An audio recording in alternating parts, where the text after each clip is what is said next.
ಆತ್ಮೀಯ ವೀಕ್ಷಕರಿಗೆ ಕಲಾಂತರಂಗ ಕಾರ್ಯಕ್ರಮಕ್ಕೆ ಸ್ವಾಗತ. ನಾನು ರಾಜೇಶ್ ಶಾನ್ಭೋಗ್ ಬಾರ್ಕೂರ್. ಮನಸ್ಸು ಎನ್ನುವುದು ಒಂದು ಅಂತರಂಗ. ಅಲ್ಲಿ ಅನೇಕ ವಿಷಯಗಳು ಗುಪ್ತವಾಗಿ ಅನೇಕ ಬಾರಿ ಯಾರಿಗೂ ಬಹಿರಂಗವಾಗದೆ ಹಾಗೇ ಉಳಿದುಬಿಡ್ತದೆ. ಅಂತಹ ವಿಷಯಗಳಿಗೂ ಕೂಡ ಒಮ್ಮೊಮ್ಮೆ ಮಾತನಾಡಬೇಕು ಅಂತ ಅನಿಸ್ತದೆ. ಅಂದೋದು ತನ್ನೊಳಗಿನ ತನ್ನ ಮನಸ್ಸಿನ ಭಾವನೆಗಳನ್ನು ಹೊರಹಾಕ್ತದೆ. ಅಂತಹ ಮನದ ಮಾತಿನ ಕಾರ್ಯಕ್ರಮವೇ ಈ ಕಲಾಂತರಂಗ ಕಾರ್ಯಕ್ರಮ. ಇಂದು ನಮ್ಮೊಂದಿಗಿದ್ದಾರೆ ನಮ್ಮ ನಾಡಿನ ಖ್ಯಾತ ಸುಗಮ ಸಂಗೀತ ಗಾಯಕಿ, ಸಂಗೀತ ಸಂಯೋಜಕಿ, ಸಾಹಿತಿಗಳು ಅವರೇ ಡಾಕ್ಟರ್ ರೋಹಿಣಿ ಮೋಹನ್ ಅವರು. ಅವ್ರನ್ನ ಪ್ರೀತಿಯಿಂದ ಗೌರವದಿಂದ ಕಲಾಂತರಂಗ ಕಾರ್ಯಕ್ರಮಕ್ಕೆ ಬರಮಾಡಿಕೊಂಡು. ಮೇಡಮ್, ನಿಮಗೆ ಕಲಾಂತರಂಗ ಕಾರ್ಯಕ್ರಮ ಸ್ವಾಗತ ಮೇಡಮ್. ನಮಸ್ಕಾರ. ನಮಸ್ತೆ ಮೇಡಮ್. ನಮಸ್ತೆ. ನೀವು ಸುಗಮ ಸಂಗೀತ ಗಾಯಕಿ, ಸಂಗೀತ ಸಂಯೋಜಕಿ.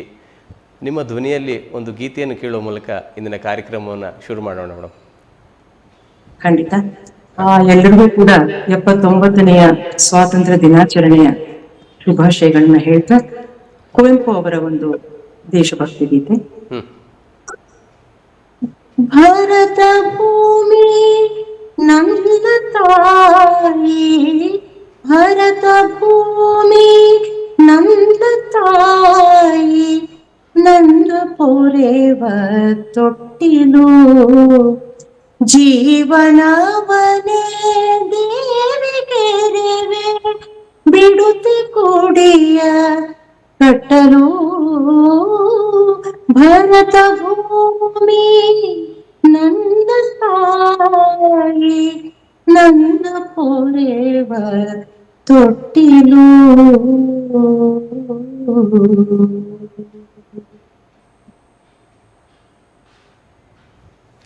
ಆಗಲಿ ಮೇಡಮ್, ಭಾಳ ಖುಷಿಯಾಯಿತು. ಭಾರತ ಮಾತೆಗೆ ವಂದಿಸುತ್ತಾ ಈ ಕಾರ್ಯಕ್ರಮನ ಶುರು ಮಾಡಿದ್ದೇವೆ. ಸ್ವಾತಂತ್ರ್ಯೋತ್ಸವದ ಶುಭಾಶಯಗಳು. ನಿಮಗೂ ಕೂಡ ಶುಭಾಶಯ ಮೇಡಮ್. ಶುಭಾಶಯ. ಹಾಗೆ ಮೇಡಮ್, ನಿಮ್ಮ ಬಗ್ಗೆ ತಿಳಿಯುವಂಥ ಕುತೂಹಲ ನಮ್ಮ ವೀಕ್ಷಕರಿಗಿದೆ. ಅದೇ ರೀತಿ ನಿಮ್ಮ ತಂದೆ ತಾಯಿಯವರ ಬಗ್ಗೆ ಒಂದೆರಡು ಮಾತು. ನಮ್ಮ ತಂದೆ MS ನಾಗರಾಜ್ ಅಂತ, ಅವರು ನ್ಯಾಯಾಧೀಶರಾಗಿದ್ರು. ಹಾಗೆ ನಮ್ಮ ತಾಯಿಯವರು ಅನಸೂಯ ನಾಗರಾಜ್ ಅಂತ, ಅವರು ಬಹಳ ಸಂಗೀತದಲ್ಲಿ ಆಸಕ್ತಿ ಉಳ್ಳವರು. ಅವರೆಲ್ಲ ಅಕ್ಕ ತಂಗಿರು ಸೇರ್ಕೊಂಡು ಈ ಎಲ್ಲರೂ ಪೂಜೆ ಪುನಸ್ಕಾರದಲ್ಲಿ ದೇವರ ನಾಮಗಳು ಅದೆಲ್ಲ ಮಾಡ್ತಾ ಇದ್ರು. ಅವರಿಬ್ರು ಕೂಡ ನನಗೆ ಏನು ಒಂದು ಜೀವನದಲ್ಲಿ ಒಂದು ಧರ್ಮ, ಕರ್ಮ, ಶಿಸ್ತು ಇವೆಲ್ಲ ಏನಿದೆ ಅದನ್ನೆಲ್ಲ ಅವರು ಒಂದು ಭದ್ರ ಅಡಿಪಾಯವನ್ನ ಹಾಕೊಟ್ರು. ಖಂಡಿತ. ಅದೇ ರೀತಿ ಮೇಡಮ್, ನಿಮ್ಮ ಶಾಲಾ ಜೀವನ ಮತ್ತು ಕಾಲೇಜ್ ಜೀವನದ ಬಗ್ಗೆ ಒಂದೆರಡು ಮಾತು ಮೇಡಮ್. ನಾನು ನನ್ನ ಪ್ರಾಥಮಿಕ ಶಿಕ್ಷಣವನ್ನ ಇಲ್ಲೇ ಬೆಂಗಳೂರಲ್ಲಿ ಅಶೋಕ ಪಿಲ್ಲರ್ ಹತ್ರ ಇರೋ ಕಮ್ಯುನಿಟಿ ಸೆಂಟರ್ ಅಲ್ಲಿ ನಾನು ಓದಿದ್ದು. ನಮ್ಮ ತಂದೆಯವರು ನ್ಯಾಯಾಧೀಶರಾಗಿದ್ದರಿಂದ ವರ್ಗಾವಣೆ ಆಗ್ತಾ ಇತ್ತು. ಒಂದು ಊರಿನಿಂದ ಒಂದು ಊರಿಗೆ ವರ್ಗಾವಣೆ ಇರ್ತಿತ್ತು. ಶಾಲೆಯಲ್ಲಿ ಕೂಡ ನಾನು ಅಂತರ ಶಾಲಾ ಚಟುವಟಿಕೆಗಳು ಅಂದ್ರೆ ಕಾಂಪಿಟೇಷನ್ಸ್ ಏನಿರುತ್ತೆ ಅದು, ಹಾಡಿರಬಹುದು, ಆಶುಭಾಷಣ ಸ್ಪರ್ಧೆಗಳಿರಬಹುದು, ಏಕಪಾತ್ರಾಭಿನಯ ಇರಬಹುದು, ಹಾಗೆ ಎಲ್ಲರಿಗೂ ಸ್ಪೋರ್ಟ್ಸ್ ಅಂದ್ರೆ ಬೆಸ್ಟ್ ಔಟ್ ಗೋಯಿಂಗ್ ಸ್ಟೂಡೆಂಟ್ ಅಂತ ಬಹಳಷ್ಟು ವರ್ಷ ನನಗೆ ಪ್ರಶಸ್ತಿ ಬರ್ತಾ ಇತ್ತು ಶಾಲೆಯಲ್ಲಿ. ಅದಾದ್ಮೇಲೆ ನಾನು ಮೈಸೂರಿಗೆ ವರ್ಗಾವಣೆ ಆಯ್ತು ನಮ್ಮ ತಂದೆಯವ್ರಿಗೆ. ಅಲ್ಲಿ ಹೈಸ್ಕೂಲ್ನ ನಾನು ಕ್ರೈಸ್ತ ಕಿಂಗ್ ಕಾನ್ವೆಂಟ್ ಅಲ್ಲಿ ಓದಿದ್ದು. ಅಲ್ಲೂ ಕೂಡ ಅಷ್ಟೇ ಶಾಲಾ ಕಾಲೇಜು ದಿನಗಳಲ್ಲಿ ನಾನು ಒಂದು ರೆಗ್ಯುಲರ್, ನಾನು ಎಲ್ಲ ಅಂತರ ಕಾಲೇಜು ಸ್ಪರ್ಧೆಗಳಲ್ಲಿ. ಕ್ರೈಸ್ತ ಕಿಂಗ್ ಕಾನ್ವೆಂಟ್ ಆದ್ಮೇಲೆ ನಾನು ಶಾರದಾ ವಿಲಾಸ್ ಕಾಲೇಜಲ್ಲಿ PUC ಮಾಡಿದ್ದು. ಅದಾದ ನಂತರ ನನಗೆ ವೈದ್ಯಕೀಯ ಶಿಕ್ಷಣ ನಾನು ಮೈಸೂರು ಮೆಡಿಕಲ್ ಕಾಲೇಜಲ್ಲಿ ಮುಂದುವರಿಸಿದೆ. ನೀವು ಡಾಕ್ಟರ್ ಆಗಿದ್ರಿ ಅಲ್ಲ ಮೇಡಮ್? ಡಾಕ್ಟರ್. ಹೌದು.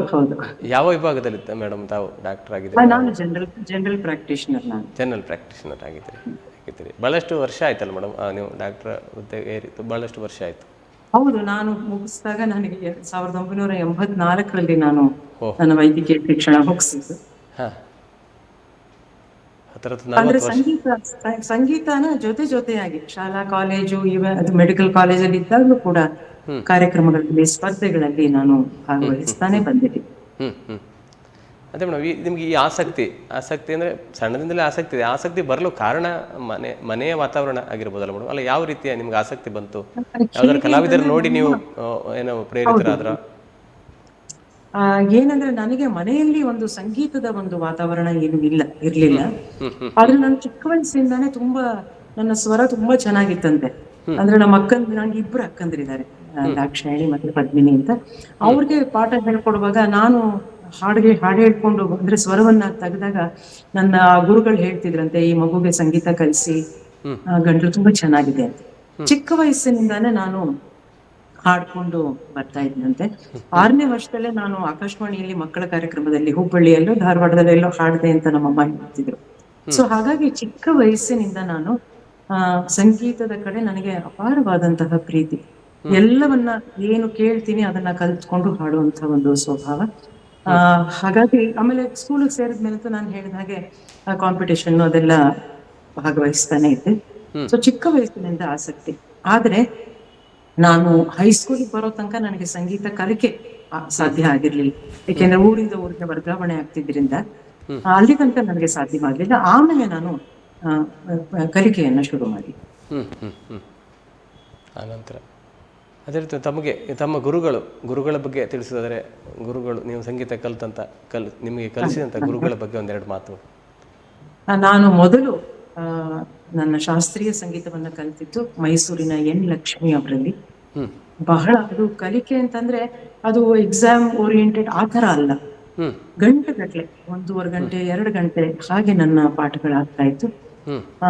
ಸುಮಾರು ವರ್ಷಗಳು ನಾನು ಕರ್ನಾಟಕ ಶಾಸ್ತ್ರೀಯ ಸಂಗೀತವನ್ನ ಕಲಿತೆ. ಆಮೇಲೆ ನನಗೆ ಮೆಡಿಕಲ್ ಸಿಕ್ಕ ಮೇಲೆ ಶಾಸ್ತ್ರೀಯ ಸಂಗೀತದ ಕಡೆ ಅಷ್ಟು ಒಂದು ಅಭ್ಯಾಸ ಅದೆಲ್ಲ ಮಾಡೋದಕ್ಕೆ ಸಮಯ ಇದೆ ಇರೋದ್ರಿಂದ ನಾನು ಸುಗಮ ಸಂಗೀತದ ಪ್ರಖ್ಯಾತ ಗಾಯಕಿ ಸಂಯೋಜಕಿ ಶ್ರೀಮತಿ ಎಚ್ ಎಲ್ ಲೀಲಾವತಿ ಅವರಲ್ಲಿ ನಾನು ಪ್ರಾರಂಭ ಮಾಡಿದೆ. ಅದು ಈಗಲೂ ಅದು ಇದೆ ಅಂತಾನೆ, ನಾನು ನಿರಂತರವಾಗಿ ಇದೆ ಅಂತಾನೆ ಹೇಳ್ಬೋದು. ಸುಮಾರು 12 ವರ್ಷಗಳ ಕಾಲ ಅವರಲ್ಲಿ ನಾನು ಸುಗಮ ಸಂಗೀತವನ್ನ ಅಭ್ಯಾಸ ಮಾಡಿದೆ. ಇನ್ನು ಈಗ್ಲೂ ಕೂಡ ಏನಾದ್ರು ನನಗೆ ಬೇಕು, ಏನಾದ್ರು ಡೌಟ್ ಇದ್ರೆ ಅಥವಾ ಏನಾದ್ರು ಇದ್ರೆ ಅವರನ್ನು ನಾನು ಸಂಪರ್ಕಿಸ್ತೇನೆ. ಆಮೇಲೆ ಹಿಂದೂಸ್ತಾನಿ ಶಾಸ್ತ್ರೀಯ ಸಂಗೀತವನ್ನ ಶ್ರೀಮತಿ ಕುಶಲಾ ಜಗನ್ನಾಥ್ ಅಂತ ಅವರು ಪಂಡಿತ್ ರಾಮರಾವ್ ನಾಯಕ್ ಅವರ ಪ್ರಶಿಷ್ಯೆ. ಅವರಲ್ಲಿ ನಾನು ಒಂದು 2-3 ವರ್ಷ ನಾನು ಹಿಂದೂಸ್ತಾನಿ ಶಾಸ್ತ್ರೀಯ ಸಂಗೀತವನ್ನು ಕೂಡ ನಾನು ಕಲ್ತಿದ್ದೆ. ಅಂದ್ರೆ ನೀವು ಎಚ್ ಆರ್ ಲೀಲಾವತಿ ಅಮ್ಮನವರಲ್ಲಿ ಬಳಿ ನೀವು ಕಲ್ತ್ರಿ ಸುಗಮ ಸಂಗೀತ ಅಲ್ಲ ಮೇಡಮ್, ಸುಗಮ ಸಂಗೀತ. ಅವರ ಒಂದು ಅಂದ್ರೆ ಅವರು ಕಲಿಸಿದಂತ ಒಂದು ಗೀತೆಯಲ್ಲಿ ಒಂದೆರಡು ಸಾಲು ನಮಗಾಗಿ ಯಾವ್ದಾರು ಒಂದು ಗೀತೆಯನ್ನು ಹಾಡಬಹುದು ಮೇಡಮ್? ಬೆಳ್ದಿಂಗಳು ಹಾಲ್ ಚೆಲ್ಲಿತು ಹುಣ್ಣಿಮೆ ಇರುಳಲ್ಲಿ, ಬನದಂಚಿನ ಹೊಳೆ ತುಂಗೆಯ ಸಕ್ಕರೆ ಮರಳಲ್ಲಿ. ಬೆಳ್ದಿಂಗಳು ಹಾಲ್ ಚೆಲ್ಲಿತು ಹುಣ್ಣಿಮೆ ಇರುಳಲ್ಲಿ, ಬನದಂಚಿನ ಹೊಳೆ ತುಂಗೆಯ ಸಕ್ಕರೆ ಮರಳಲ್ಲಿ.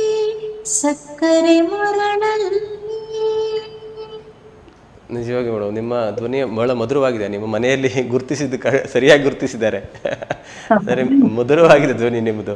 ಅಂದ್ರೆ ಈ ಭಾವಗೀತೆಗಳಿಗೆ ಒಪ್ಪುವಂಥ ಧ್ವನಿ ನಿಜವಾಗಿ. ಅಂದ್ರೆ ಅಲ್ಲಿ ಭಾವನೆ ಇದೆ, ನಿಮ್ಮ ವಾಯ್ಸಲ್ಲೇ ಒಂದು ಭಾವನೆ ತುಂಬಿಕೊಂಡಿದೆ. ನೀವು ಎಕ್ಸ್ಟ್ರಾ ಏನು ಹಾಕೋದು ಬೇಡ, ಹಾಡುವಾಗಲೇ ಬಂದ್ಬಿಡ್ತದೆ. ಮತ್ತೆ ಲೀಲಾವತಿ ಅಮ್ಮನವರು ಹಾಡಿದಂಥ ಹಾಡುಗಳು ಒಂಥರ ಬೇರೆ ಥರನೇ ಇದೆ. ಭಾವಗೀತೆಯಲ್ಲಿ ಒಂಥರ ಅವ್ರದ್ದೇ ಒಂದು ಚಾಪಿದೆ ನಿಜವಾಗಿ ಆ ಗೀತೆಗಳಲ್ಲೆಲ್ಲ ಅಲ್ಲ ಮೇಡಮ್? ಹೌದು, ರೊಟೀನ್ ಎಲ್ಲರೂ ಮಾಡ್ತಾರ ಇಲ್ಲ, ಬೇರೆ ಥರನೇ ಅವ್ರದ್ದು ಒಂಥರ ದಾಟಿ, ಹಳೆ ಶೈಲಿ ದಾಟಿ. ಹೌದು, ಆ ಪರಂಪರೆ ಇದೆಯಲ್ಲ ಪದ್ಮಚರಣ ಪರಂಪರೆ, ಹೌದು, ಪರಂಪರೆ ಅದು ಒಂದು ಶಾಸ್ತ್ರೀಯ ಸಂಗೀತದ ಭದ್ರ ಬುನಾದಿಯ ಮೇಲೆ ಕಟ್ಟಿದಂತಹ ಒಂದು ಪರಂಪರೆ. ಹೌದು ಹೌದು ಹೌದು.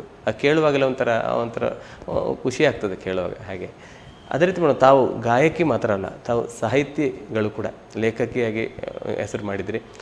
ನಿಮ್ಮ ಈ ಸಾಹಿತ್ಯ ಆಸಕ್ತಿ ಬಂದ ಬಗ್ಗೆ, ಅದರ ಬಗ್ಗೆ ಒಂದೆರಡು ಮಾತು. ನನ್ನನ್ನು ನಾನು ಸಾಹಿತಿ ಅಂತ ಕರ್ಕೊಳ್ಳೋದಿಲ್ಲ. ಸಾಹಿತ್ಯಾಸಕ್ತಿ ಇದೆ, ಆದ್ರೆ ನಾನು ಭಾಷಣಗಳು, ನನ್ನನ್ನ ವಾಗ್ಮಿ ಅಂತ ಗುರುತಿಸ್ತಾರೆ. ಅನೇಕ ಕಾರ್ಯಾಗಾರಗಳಿರಬಹುದು, ಬೇರೆ ಬೇರೆ ಒಂದು ವಿಷಯ ಮಂಡನೆ ಇರಬಹುದು, ಮತ್ತೆ ಅನೇಕ ಸಂಘ ಸಂಸ್ಥೆಗಳಿಗಿರಬಹುದು, ಪರಿಷತ್ತಿಗೆ, ಅಕಾಡೆಮಿಗೆ, ಇದಕ್ಕೆಲ್ಲ ನಾನು ಲೇಖನಗಳನ್ನ ಬರೆದುಕೊಟ್ಟಿದ್ದೀನಿ. ಹೇಗೆ ಆಸಕ್ತಿ ಬಂತು ಅಂತಂದ್ರೆ, ನನಗೆ ಇದು ಸುಗಮ ಸಂಗೀತ ಅಂದ್ರೆ ಇದು ಸಾಹಿತ್ಯ ಮತ್ತು ಸಂಗೀತದ ಒಂದು ಪೂರಣ ಅಲ್ವಾ. ನಾವು ಹಾಡ್ತಾನೆ ಬಹಳಷ್ಟು ಸಾಹಿತಿಗಳಿಗೆ ನಾವು ನಮ್ಮನ್ನ ಒಡ್ಕೊಳ್ತೀವಿ. ಹಾಗಾಗಿ ನನಗೆ ಈ ಸಾಹಿತ್ಯ ನನಗೆ ಬಹಳ ನನ್ನ ಮನಸ್ಸನ್ನ ಮುಟ್ಟುತ್ತೆ. ಆಗ ನಾನೇನ್ ಮಾಡಿದೆ, ನಾನು ಬೇರೆ ಬೇರೆ ಸಾಹಿತಿಗಳ ಅವರ ಏನು ಸಾಹಿತ್ಯ ಕೃಷಿ ಇದೆ ಅದ್ರ ಬಗ್ಗೆ ಎಲ್ಲ ನಾನು ತಿಳ್ಕೊಳ್ಳೋದಕ್ಕೆ ಪ್ರಯತ್ನ ಪಟ್ಟೆ. ಕವಿಗಳ ಬಗ್ಗೆ, ಅವರ ಏನೇನು ಕೃತಿಗಳ ಬಗ್ಗೆ, ಇದ್ರ ಬಗ್ಗೆ ಎಲ್ಲ ಓದೋದಕ್ಕೆ ಪ್ರಾರಂಭ ಮಾಡಿದೆ. ಕನ್ನಡ ನಿಮ್ಗೆ ಗೊತ್ತಿರೋ ಹಾಗೆ ಕನ್ನಡ ಸಾಹಿತ್ಯ ಬಹಳ ಶ್ರೀಮಂತವಾಗಿದೆ. ಎಷ್ಟು ಓದಿದ್ರು ಸಾಲದು, ಒಂದು ಬೊಗಸೆ ಅಷ್ಟು ಮಾತ್ರ ನಾವು ತಗೊಳ್ಬಹುದು ಅಷ್ಟೇನೆ. ಹಾಗಾಗಿ ನಾನು ಹೆಚ್ಚಿಗೆ ಓದ್ತಾ ಹೋದಾಗ ಅದ್ರ ಬಗ್ಗೆ ಆಸಕ್ತಿ ಮೂಡಿತು. ಆವಾಗ ನಾನು ವಿಷಯ ಮಾಡಿ, ಈಗ ಕುವೆಂಪು ಅವ್ರ ಬಗ್ಗೆ ನಾನು 40 ನಿಮಿಷ ಮಾತಾಡಿದ್ದೀನಿ. ಸುಗಮ ಸಂಗೀತ ವಿಚಾರ ಸಂಕಿರಣಗಳಿರಬಹುದು, ಇದರಲ್ಲೆಲ್ಲ ನಾನು ಬಹಳ ಪೂರ್ವ ಸಿದ್ಧತೆಯನ್ನ ಮಾಡಿಕೊಂಡು ಅದ್ರ ಬಗ್ಗೆ ಆಳವಾಗಿ ಸ್ವಲ್ಪ ತಿಳ್ಕೊಳ್ತಾ ಹೋಗಿದ್ದೀನಿ. ಅನೇಕ ಲೇಖನಗಳನ್ನ ಬರ್ಕೊಟ್ಟಿದ್ದೀನಿ. ಇದು ನೀವು ತುಂಬಾ ಚೆನ್ನಾಗಿ ಬರೀತೀರಾ, ನೀವು ಬರೀರಿ ಅಂತ ಜನರ ಪ್ರೋತ್ಸಾಹ ಕೂಡ ಇದ್ದಿದ್ರಿಂದ ಅದನ್ನ ನಾನು ಮುಂದುವರಿಸ್ಕೊಂಡು ಬಂದಿದ್ದೀನಿ. ಹಾಗೆ KS ಟ್ರಸ್ಟ್ ಅವರು ನಿಮ್ಮ ಗುರುಗಳ ಬಗ್ಗೆ ಒಂದು ಪುಸ್ತಕವನ್ನ, ಒಂದು ಕಿರು ಹೊತ್ತಿಗೆಯನ್ನ ಬರ್ಕೊಡಿ ಅಂತ ಕೇಳಿದ್ರು. ಹಾಗಾಗಿ ನಾನು ಲೀಲಾವತಿ ಅವರ ಬಗ್ಗೆ ಒಂದು ಸುಗಮ ಸಂಗೀತ ಸಾಮ್ರಾಜ್ಞಿ HR ಲೀಲಾವತಿ ಅಂತ ನೀಡೋ ಗುರುಗಳ ಬಗ್ಗೆ ನಾನು ಬರೆದಿದ್ದೀನಿ. HK ನಾರಾಯಣ ಅವ್ರ ಬಗ್ಗೆ ಕೂಡ ನಾನು ಒಂದು ಲೇಖನವನ್ನ ಬರೆದಿಟ್ಟಿದ್ದೀನಿ.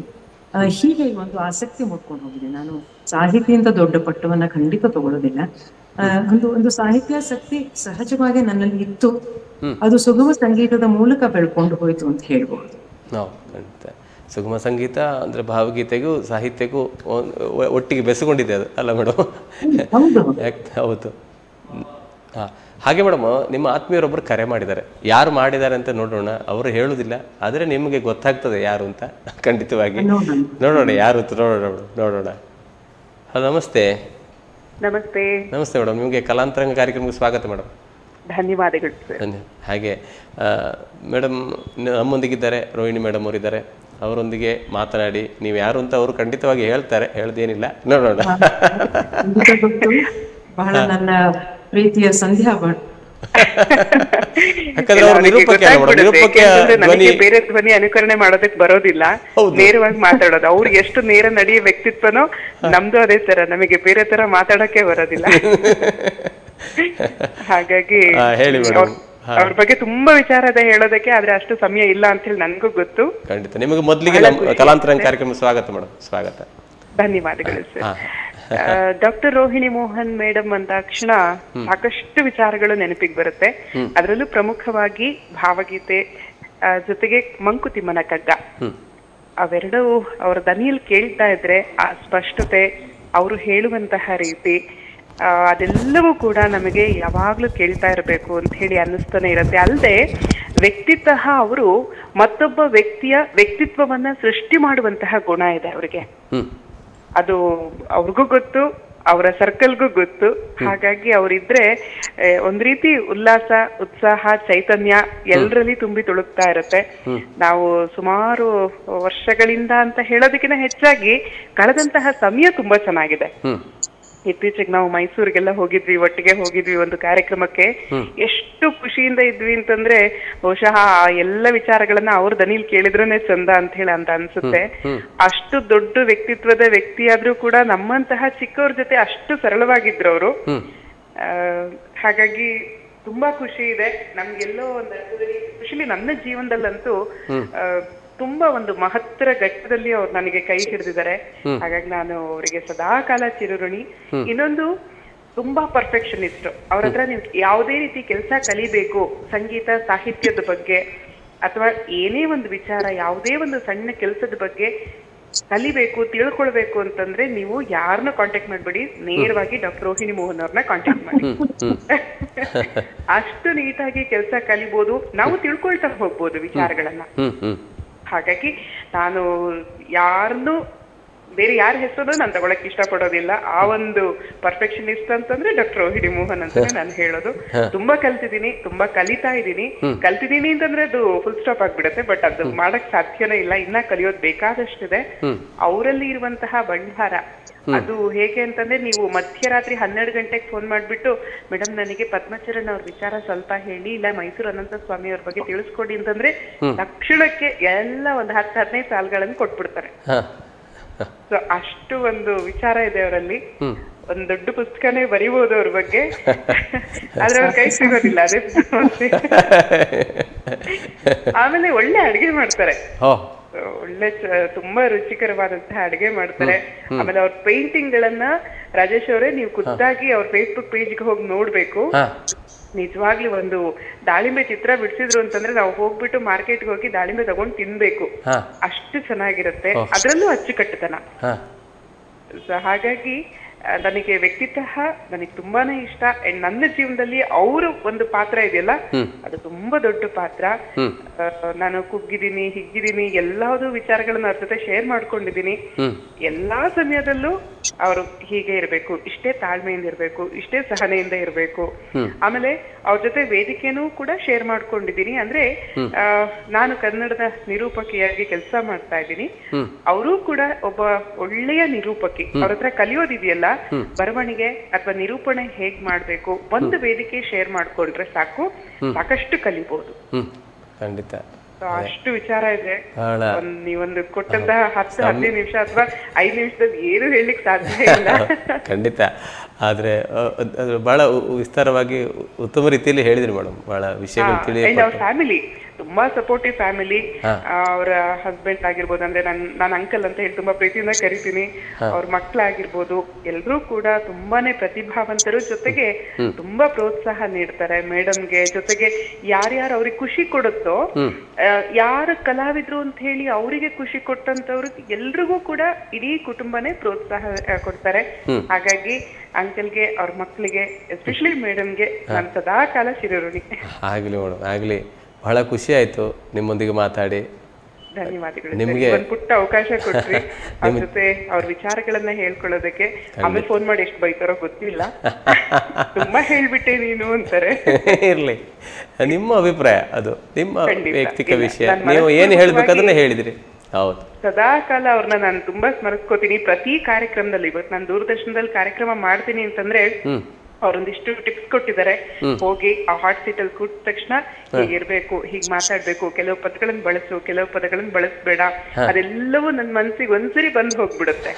ಹಾಗಾಗಿ ಅಲ್ಲಿ ತುಂಬಾ ಕಾನ್ಸಂಟ್ರೇಟ್ ಮಾಡ್ಕೊಂಡು, ಇಲ್ಲ ಮೇಡಮ್ ಹೀಗೆ ಹೇಳಿದ್ದಾರೆ, ಅವರು ನೋಡ್ತಿರ್ತಾರೆ. ಆಮೇಲೆ ನಾನು ಫಸ್ಟ್ ಮೆಸೇಜ್ ಅವರಿಂದ ಕಾಯ್ತಾ ಇರ್ತೀನಿ, ಚೆನ್ನಾಗಿಲ್ವಾ ಹಿಂಗೆ. ಸ್ಟುಡಿಯೋಲಿ ಇಚ್ಛೆ ಬರ್ತಿದ್ದ ಹಾಗೆ ಇಂಟರ್ನೆಟ್ ಆನ್ ಮಾಡಿದ ತಕ್ಷಣ ಮೇಡಮ್ ಮೆಸೇಜ್ ಮಾಡಿದಾರಾ, ಅವ್ರು ಮಾಡೇ ಮಾಡ್ತಾರೆ. ಪ್ರತಿ ಎಪಿಸೋಡ್ ನೋಡ್ಬಿಟ್ಟು ಹೇಳ್ತಾರೆ, ಅವರು ತಪ್ಪುಗಳನ್ನ ಫಸ್ಟ್ ಹೇಳ್ತಾರೆ. ಅದ್ ನನಗೆ ತುಂಬಾ ಖುಷಿ. ಯಾಕೆ ಅಂತಾನೆ ನಾವು ತಿಳ್ಕೊಳ್ಳೋದಕ್ಕೊಂದು ಮುಂದೆ ಹೆಜ್ಜೆ ಅದು. ಆಮೇಲೆ ಖುಷಿ ಆದ್ರೆ ಅಷ್ಟೇ ಖುಷಿ ಪಡ್ತಾರೆ. ಆಮೇಲೆ ಕ್ಷೇತ್ರಕ್ಕೆ ತುಂಬಾ ಕೊಡುಗೆ ಕೊಡ್ಬೇಕು, ತುಂಬಾ ಕೆಲಸ ಮಾಡ್ಬೇಕು ಅಂತ ಇವತ್ತಿಗೂ ಅವ್ರಿಗೆ ತುಂಬಾ ಹಂಬಲ ಇದೆ. ಈಗಾಗ್ಲೇ ಮಾಡ್ತಿದ್ದಾರೆ. ಅಂತರ್ಜಾಲದಲ್ಲಿ ಅವ್ರದೇ ಆದಂತಹ ಒಂದಿಷ್ಟು ಸುಭಾಷಿತ ಅಂತ ಹೇಳಿ ಮಾಡ್ತಿದ್ದಾರೆ, ಕವಿವಾಣಿ ಅಂತ ಮಾಡ್ತಾರೆ, ಸ್ಪೆಷಲ್ ಎಪಿಸೋಡ್ಸ್ ಮಾಡ್ತಾರೆ. ಆಮೇಲೆ ಅವ್ರು ಬರೀ ಭಾವಗೀತೆ ಕಗ್ಗ ಮಾತ್ರ ಹಾಡಲ್ಲ, ಒಳ್ಳೊಳ್ಳೆ ಚಿತ್ರಗೀತೆ ಹಾಡ್ತಾರೆ. ನೀವು ಹಾಡ್ಸಿ ಬಿಡ್ಬೇಡಿ, ಹಳೇ ಚಿತ್ರಗೀತೆಗಳು ತುಂಬಾ ಚೆನ್ನಾಗಿ ಹಾಡ್ತಾರೆ.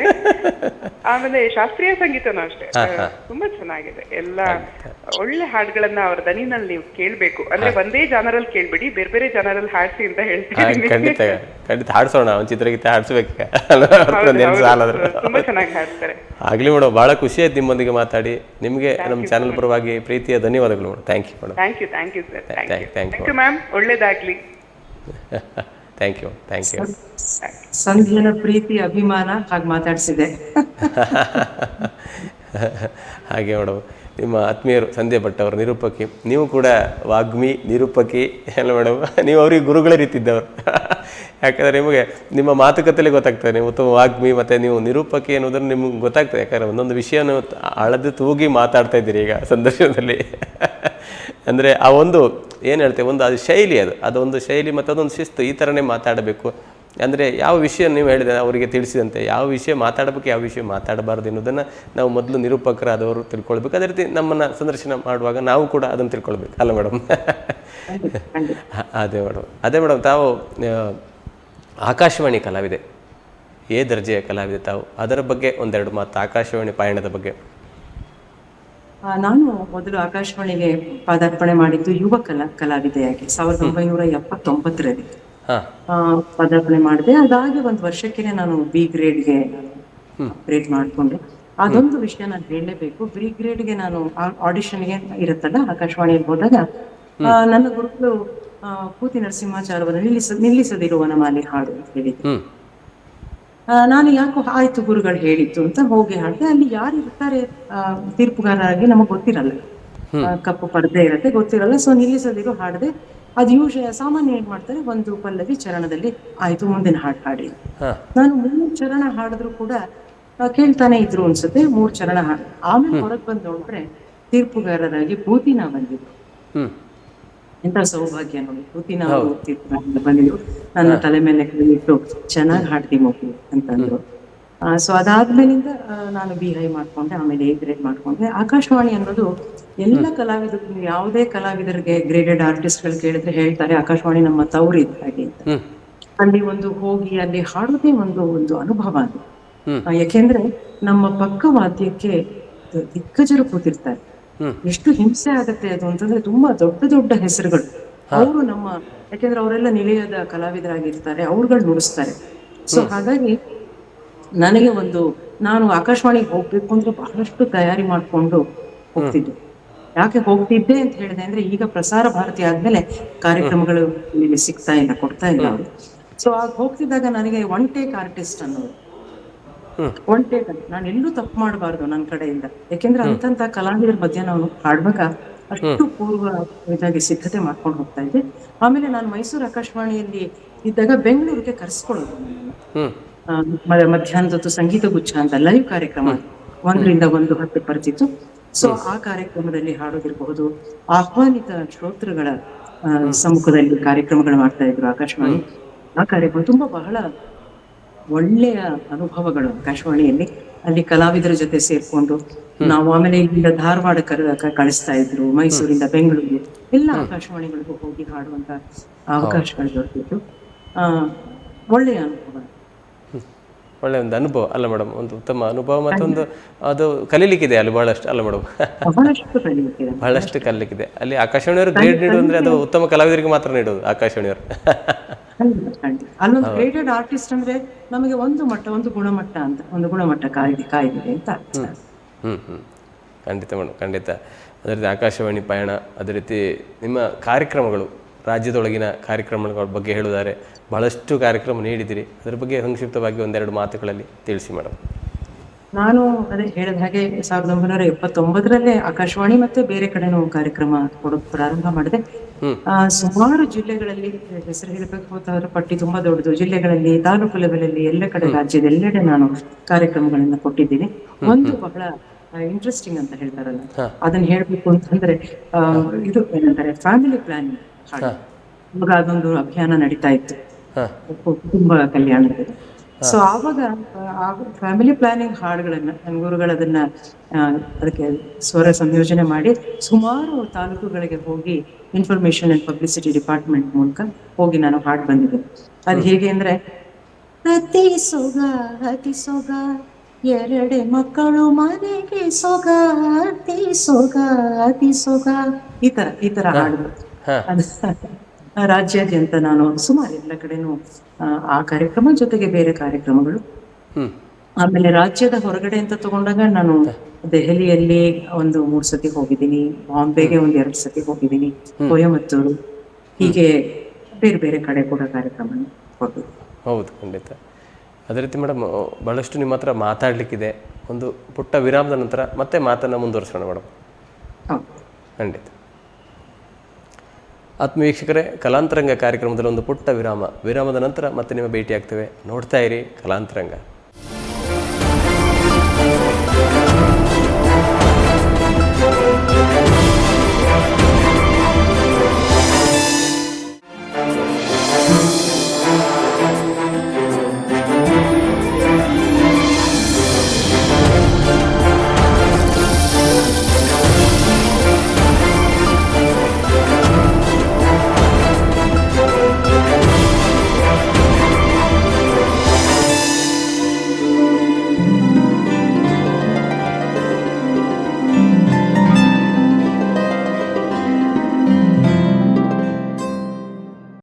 ಆತ್ಮೀಯ ವೀಕ್ಷಕರಿಗೆ ಮತ್ತೊಮ್ಮೆ ಕಲಾಂತರಂಗ ಕಾರ್ಯಕ್ರಮಕ್ಕೆ ಸ್ವಾಗತ. ಇಂದು ನಮ್ಮೊಂದಿಗೆ ಇದ್ದಾರೆ ನಾಡಿನ ಖ್ಯಾತ ಸುಗಮ ಸಂಗೀತ ಗಾಯಕಿ ಮತ್ತು ಸಂಗೀತ ಸಂಯೋಜಕಿ ಅವರೇ ರೋಹಿಣಿ ಮೋಹನ್ ಅವರು. ವೃತ್ತಿಯಲ್ಲಿ ಡಾಕ್ಟರ್ ಆದರೂ ಕೂಡ ಸಂಗೀತ ಕ್ಷೇತ್ರದಲ್ಲಿ ಬಹಳಷ್ಟು ಸಾಧನೆಯನ್ನು ಮಾಡಿದ್ದಾರೆ, ಇನ್ನು ಮುಂದುಗಡೆ ಮಾಡಲಿಕ್ಕಿದ್ದಾರೆ. ಅವರೊಂದಿಗೆ ಮಾತುಕತೆಯನ್ನು ಆಡ್ತಿದ್ವಿ. ಅವರ ಮನದ ವಿಷಯವನ್ನು ಮತ್ತಷ್ಟು ತಿಳಿಯೋಣ. ಅವರಿಗೆ ಮತ್ತೊಮ್ಮೆ ಕಲಾಂತರಂಗ ಕಾರ್ಯಕ್ರಮಕ್ಕೆ ಸ್ವಾಗತವನ್ನು ಕೊಡೋಣ. ಮೇಡಮ್, ನಿಮಗೆ ಕಲಾಂತರಂಗ ಕಾರ್ಯಕ್ರಮ ಸ್ವಾಗತ ಮೇಡಮ್. ಮತ್ತೊಮ್ಮೆ ಸ್ವಾಗತ ಅಲ್ಲ ಮೇಡಮ್.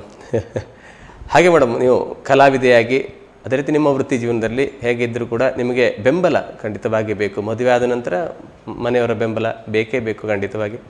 ಆ ನಿಟ್ಟಿನಲ್ಲಿ ನಿಮ್ಮ ಮನೆಯವರ ಬಗ್ಗೆ, ಮಕ್ಕಳ ಬಗ್ಗೆ ಒಂದೆರಡು ಮಾತು. ನನ್ನ ಪತಿ MS ರಾಮಮೋಹನ್ ಅಂತ, ಅವರು ಮಲ್ಟಿನ್ಯಾಷನಲ್ ಕಂಪನಿಯಲ್ಲಿ ಮ್ಯಾನೇಜಿಂಗ್ ಡೈರೆಕ್ಟರ್ ಆಗಿ ರಿಟೈರ್ ಆಗಿದ್ದಾರೆ.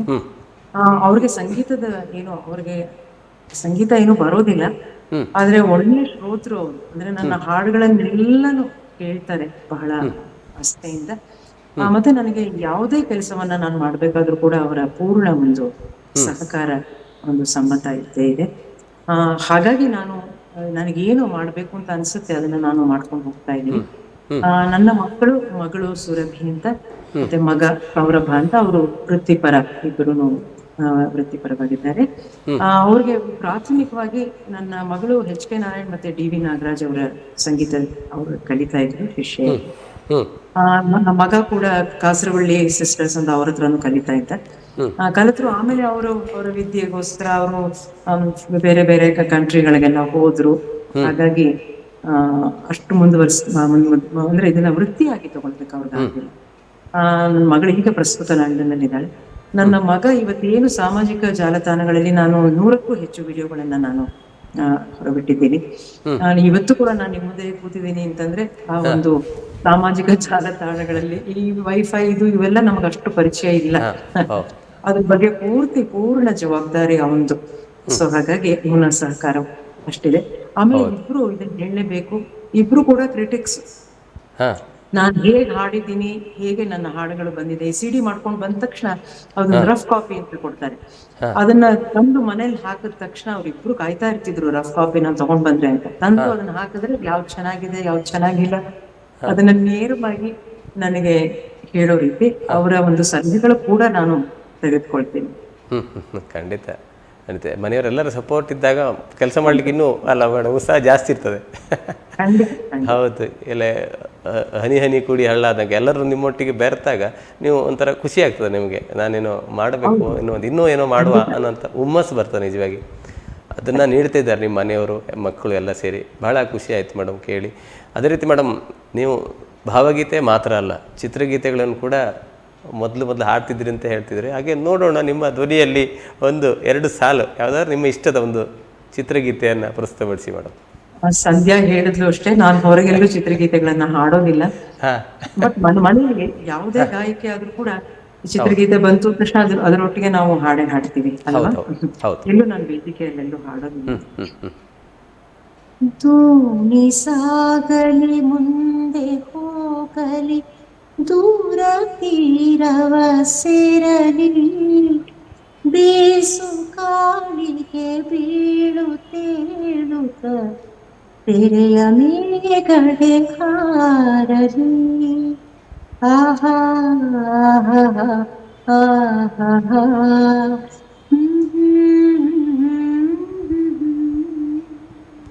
Super madam, super voice. ಅದೇ ಹಳೆ ಗೀತೆ ಕೇಳಿದಾಗಿದೆ, ಒರಿಜಿನಲ್ ಥರನೇ ಇದೆ. ಭಾಳ ಖುಷಿ ಆಯಿತು ಕೇಳಿ. ಅದೇ ರೀತಿ ಮೇಡಮ್, ನೀವು ಭಾಳಷ್ಟು ರಾಜ್ಯದಲ್ಲಿ, ಹೊರ ರಾಜ್ಯಗಳಲ್ಲಿ ಕಾರ್ಯಕ್ರಮ ನೀಡಿದ್ರಿ. ಅದೇ ರೀತಿ ವಿದೇಶಗಳಲ್ಲಿ ಕೂಡ ನೀವು ಕಾರ್ಯಕ್ರಮ ನೀಡಿದ್ರಿ. ಆ ಕಾರ್ಯಕ್ರಮಗಳ ಬಗ್ಗೆ ಒಂದೆರಡು ಮಾತು. ನಾನು ಮೊದಲನೇ ಬಾರಿಗೆ 1988ರಲ್ಲಿ ಮ್ಯಾಂಚೆಸ್ಟರ್ ಅಲ್ಲಿ ನಡೆದ ವಿಶ್ವ ಕನ್ನಡ ಸಮ್ಮೇಳನದಲ್ಲಿ ನಾನು ಕರ್ನಾಟಕವನ್ನ ಪ್ರತಿನಿಧಿಸಿದೆ. C. ಅಶ್ವಥ್ ಅವರು ಮತ್ತೆ ನಾನು ಪ್ರತಿನಿಧಿಸಿದೆ. ಆಗ ಇಷ್ಟೊಂದು ಹೊರ ರಾಜ್ಯಗಳಲ್ಲೆಲ್ಲ, ಹೊರ ದೇಶಗಳಲ್ಲಿ ನಮ್ಮ ಕನ್ನಡ ಕಾರ್ಯಕ್ರಮಗಳಾಗ್ಲಿ, ಸಮ್ಮೇಳನಗಳಾಗ್ತಾ ಇರಲಿಲ್ಲ. ಹಾಗಾಗಿ ಎಷ್ಟು ಜನರು ಪ್ರೀತಿಯಿಂದ ಬಹಳ ಇಷ್ಟಪಟ್ಟು ಕಾರ್ಯಕ್ರಮಗಳನ್ನ ಕೇಳಿದ್ರು. ನಾನು ಮತ್ತೆ ಅಶ್ವಥ್ ಅವ್ರು ಹಾಡಿದ್ವಿ. ಅದಾದ್ಮೇಲೆ ಬಾಲ್ಟಿಮೋರಲ್ಲಿ ನಡೆದ ಅಕ್ಕ ಸಮ್ಮೇಳನ ಆಗಿರಬಹುದು, ಮತ್ತೆ ಟೋಕಿಯೋದಲ್ಲಿ ಸಂಸ್ಕೃತಿ ಸಿರಿ ಅಂತ ಅಲ್ಲಿ ಒಂದು ಕಾರ್ಯಕ್ರಮ, ಟಾನ್ಜಾನಿಯಾದಲ್ಲಿ ಒಂದು ಕಾರ್ಯಕ್ರಮ, ಸಿಂಗಪೂರಲ್ಲಿ, ಸಿಡ್ನಿಯಲ್ಲಿ, ಹೀಗೆ ಅನೇಕ ದೇಶಗಳಲ್ಲಿ ಹಾಡುವಂತಹ ಒಂದು ಅವಕಾಶ, ಸೌಭಾಗ್ಯ ನನಗೆ ಸಿಕ್ತು. ಮುಂಚೆ ಆದ್ರೆ ನಾನು ಹೇಳಿದ ಹಾಗೆ ಮುಂಚಿತವಾಗಿ ಆದ್ರೆ ಅಲ್ಲಿ ಅಷ್ಟು ಕಲಾವಿದರು ಇರ್ತಿರ್ಲಿಲ್ಲ. ಹಾಗಾಗಿ ನಮ್ಮ ಕಲಾವಿದರಿಗೆ ಅವರು ಕಾಯ್ತಾ ಇದ್ರು. ತದನಂತರ ನಾನು ಏನು ನೋಡ್ಕೊಂಡು ಬಂದೆ ಅಂತಂದ್ರೆ ಅಲ್ಲೇ ಬೇಕಾದಷ್ಟು ಜನ ಕಲಾವಿದರಿದ್ದಾರೆ. ಚೆನ್ನಾಗಿ ಹಾಡು ಕಲಾವಿದರೇ ಇದ್ದಾರೆ. ಹ್ಮ್ ಹಾಗಾಗಿ ಇಲ್ಲಿಂದನೂ ಹೋಗ್ತಾರೆ, ಅಲ್ಲಿ ಕಲಾವಿದರು ಇರ್ತಾರೆ, ಎಲ್ಲರೂ ಒಟ್ಟಾಗಿ ಸೇರ್ಕೊಂಡು ಹಾಡುತ್ತಾರೆ. ಅದೊಂಥರ ಸಂಭ್ರಮ, ಅದು ಹೌದು ಹೊರ ದೇಶದಲ್ಲಿ ನಡೆಯುವಂತಹ ಸಂಭ್ರಮ. ಹೌದು, ಖಂಡಿತ. ಅದೇ ವಿದೇಶದ ಕಾರ್ಯಕ್ರಮ. ಅದೇ ರೀತಿ ಮೇಡಮ್, ನಿಮ್ಮ ಒಂದು ಸಂಸ್ಥೆ ಭಾವನಾ ಸಂಗಮ ಎನ್ನುವ ಒಂದು ಸಂಸ್ಥೆ, ಆ ಸಂಸ್ಥೆಯ ಬಗ್ಗೆ ಒಂದೆರಡು ಮಾತು ಮೇಡಮ್. ನಾನು ಭಾವನಾ ಸುಗಮ ಸಂಗೀತ ಅಕಾಡೆಮಿ ಅಂತ ಅದು 2005ರಲ್ಲಿ ಪ್ರಾರಂಭ ಮಾಡಿದೆ. ಹೆಚ್ಚು ಕಾರ್ಯಕ್ರಮಗಳೇನು ಅದರಲ್ಲಿ ಮಾಡೋಕ್ ಆಗಲಿಲ್ಲ. ಆದ್ರೆ ಇವಾಗ ನಾನು ಕಗ್ಗದ ಯಾನ ಅಂತ ನಡೆಸ್ತಾ ಇರೋದು ಅದೇ ಒಂದು ಬ್ಯಾನರ್ ಅಲ್ಲಿ ನಾನು ನಡೆಸ್ಕೊಂಡು ಬರ್ತಾ ಇದ್ದೀನಿ.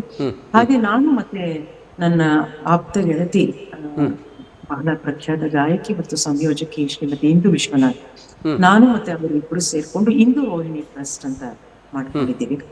ಅದರಲ್ಲಿ ಅನೇಕ ಕಾರ್ಯಕ್ರಮಗಳನ್ನ, ಬಹಳ ಚೆನ್ನಾಗಿರೋ ಕಾರ್ಯಕ್ರಮಗಳನ್ನ ನಾವು ಇವತ್ತು ನಡೆಸ್ಕೊಂಡು ಬರ್ತಾ ಇದ್ದೀವಿ. PK ಸುಮಿತ್ರಾ ಅವರಿಗೆ ಅಭಿನಂದನಾ ಕಾರ್ಯಕ್ರಮವನ್ನ ಮಾಡಿದ್ವಿ. ಹಾಗೆ ನಾದ ತರಂಗ ಇರಬಹುದು, ಮಳೆ ಬರುವ ಕಾಲಕ್ಕ, ಪ್ರೀತ್ಯೋತ್ಸವ, ಹೀಗೆ ಒಂದು ಥೀಮ್ ಅಂತ ಹೇಳ್ತಾರಲ್ಲ, ಅಥವಾ ಒಂದು ಥೀಮ್ ಇಟ್ಕೊಂಡು, ಪ್ರೀತಿ ಅಂತಂದ್ರೆ ಆ ಕಾರ್ಯಕ್ರಮಗಳಲ್ಲಿ ನಾನೇ ಒಂದು ನಿರೂಪಣೆ ಮಾಡುವಾಗ ಅದಕ್ಕೆಲ್ಲ ಒಂದು ಆಳವಾಗಿ ಪ್ರೀತಿ ಬಗ್ಗೆ, ಹಾಗೆ ಸುಮ್ಮನೆ ಅದು ಹಾಡನ್ನ ಕೇಳ್ಕೊಂಡು ಜನ ಹೋಗೋದು ಅಂತಲ್ಲ, ಅವ್ರು ನಮ್ ಕಾರ್ಯಕ್ರಮ ಕೇಳ್ಕೊಂಡು ಹೋದ್ರೆ ಒಂದು ನಾದದ ಬಗ್ಗೆ ಇರಬಹುದು, ಪ್ರೀತಿಯ ಬಗ್ಗೆ ಇರಬಹುದು, ಒಂದು ಮಳೆ ಬಗ್ಗೆ ಇರಬಹುದು, ಒಂದು ಋತುಗಳ ಬಗ್ಗೆ ಇರಬಹುದು, ಅಥವಾ ಒಬ್ಬ ಕವಿ ಇರಬಹುದು, ಕವಿಗಳ ಬಗ್ಗೆ, ಹೀಗೆ ಅವರು ಏನಾದ್ರು ಒಂದು ಅಲ್ಲಿಂದ ತಗೊಂಡು ಹೋಗ್ಬೇಕು. ಒಂದು ಜ್ಞಾನವನ್ನ, ಅಂದ್ರೆ ಒಂದು ಆಳವಾದ ಜ್ಞಾನವನ್ನ ತಗೊಂಡು ಹೋಗ್ಬೇಕು. ಆ ತರ ಒಂದು ಉದ್ದೇಶ ಇಟ್ಕೊಂಡು ನಾವು ಕಾರ್ಯಕ್ರಮವನ್ನ ಮಾಡ್ಕೊಂಡು ಬರ್ತಾ ಇದೀವಿ. ಮುಂದೆನೂ ನಾವು ಬಹಳ ಮಾಡ್ಬೇಕು ಅಂತ ನಮಗೆ ಮನಸ್ಸಿದೆ. ಹೌದು, ಖಂಡಿತ ಮೇಡಮ್. ಅದೇ ರೀತಿ ಮೇಡಮ್, ನಿಮ್ಮ ಗೆಳತಿ ಮತ್ತೆ ನೀವು ಇರುವರು ಸೇರಿ ಇಂದು ರೋಹಿಣಿ ಟ್ರಸ್ಟ್ ಅಂತ ಮಾಡಿದ್ರಿ, ಅದ್ರ ಬಗ್ಗೆ ಒಂದೆರಡು ಮಾತು. ಅದ್ರ ಬಗ್ಗೆನೇ ಈಗ ನಾನು ಹೇಳಿದ್ದು, ಅದಕ್ಕೆ ನಾದ ತರಂಗ, ಪ್ರೀತ್ಯೋತ್ಸವ, ಮಳೆ ಬರುವ ಕಾಲಕ, ಇವೆಲ್ಲ ಕೂಡ ಇಂದು ರೋಹಿಣಿ ಟ್ರಸ್ಟ್ ಅಡಿಯಲ್ಲಿ ನಾವು ಮಾಡ್ಕೊಂಡು ಬರ್ತಾ ಇದೀವಿ. ಮುಂದೆನೂ ಅನೇಕ ಕಾರ್ಯಕ್ರಮಗಳು ಮಾಡಬೇಕು, ಹಮ್ಕೋಬೇಕು ಅಂತ ಮನಸ್ಸು ಇದೆ. ಖಂಡಿತ ಖಂಡಿತ.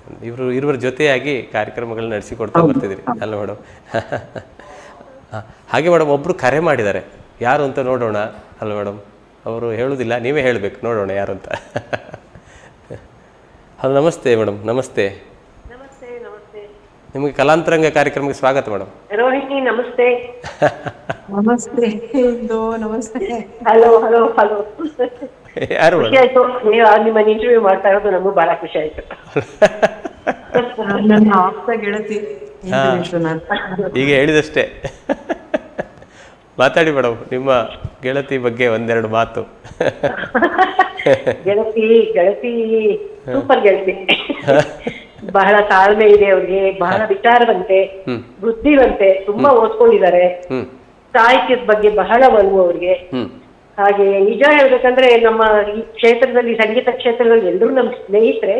ಆದ್ರೆ ಒಂದು ಸ್ಪೆಷಲ್ ಅಂತ ಇತ್ತಲ್ಲ, ಅದು ಡಾಕ್ಟರ್ ರೋಹಿಣಿ ಮೋಹನ್. ಆಮೇಲೆ ನನ್ನ ಅದು ಸ್ನೇಹ ಅಂದ್ರೆ ಏನಂದ್ರೆ, ನಮ್ಮ ಪ್ಲಸ್ ಅಂಡ್ ಮೈನಸ್ ಅರ್ಥ ಮಾಡ್ಕೊಂಡು ಒಬ್ಬ ವ್ಯಕ್ತಿ ಅಂದ್ರೆ ಇವರೇ ಅಂತ ಕಾಣಿಸುತ್ತೆ ಬಹುಶಃ. ಯಾಕೆಂದ್ರೆ ನಮ್ಮನ್ನೆಲ್ಲ ಇಷ್ಟು ದಿವಸ ನನ್ನ ಪ್ಲಸ್ ಮೈನಸ್ ಎಲ್ಲ ಸಹಿಸ್ಕೊಂಡಿರೋದು ಅವರೇ. ಹಾಗೆ ಆ ತರ ಸ್ನೇಹ. ಆಮೇಲೆ ನಮ್ನೇನು 15-20 ದಿವಸದಿಂದ ನಾನೇನು ಹಲೋ ಹೇಳಿರಲ್ಲ, ಗುಡ್ ಮಾರ್ನಿಂಗ್ ಹೇಳಲ್ಲ, ಗುಡ್ ನೈಟ್ ಹೇಳಲ್ಲ, ಆ ತರದ್ ಯಾವ ಪದ್ಧತಿಗಳು ನಮ್ಮಲ್ಲಿ ಇಟ್ಕೊಂಡಿಲ್ಲ. ಇದು ಯಾವ್ದು ನಮ್ಗೆ ನಮ್ಮ ಸ್ನೇಹಕ್ಕೆ ಅಡ್ಡಿ ಬಂದೇ ಇಲ್ಲ. ಒಳ್ಳೆ ಗೆಳತಿ.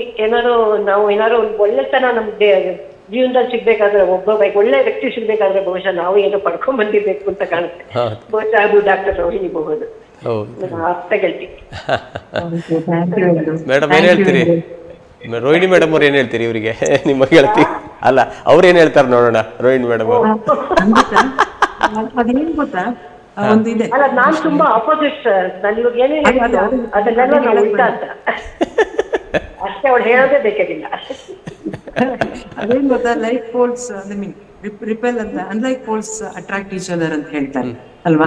ಸ್ವಭಾವದಲ್ಲಿ ಆಗಿರ್ಬಹುದು, ಜೀವನ ಹೇಗ್ ತಗೋಬೇಕು, ಅದು ನಾ ತುಂಬಾ ಸೀರಿಯಸ್, ಅವರು ತುಂಬಾ ಬಿಂದಾಸ್ ಆಗಿ ತಗೊಳ್ತಾರೆ ಜೀವನನ. ಹಾಗೆ ಇರ್ಬೇಕು. ನಾನೇನ್ ಅನ್ಕೋತೀನಿ, ಹಿಂದೂ ತರ ತಗೊಳ್ಬೇಕು ಜೀವನನ, ತುಂಬಾ ನಾನು ಸೀರಿಯಸ್ ಆಗಿ ತಗೊಳ್ತೀನಿ ಏನೋ ನಾನು ಅನ್ಕೊಳ್ತೀನಿ. ಅವರು ಎಲ್ಲ ಒಂದ್ ಕಡೆ, ನಾನು ಬಹಳ ಶಿಸ್ತು ಬಹಳ ಅಂತ ಅವ್ರು ಅನ್ಕೊಳ್ಬಹುದು.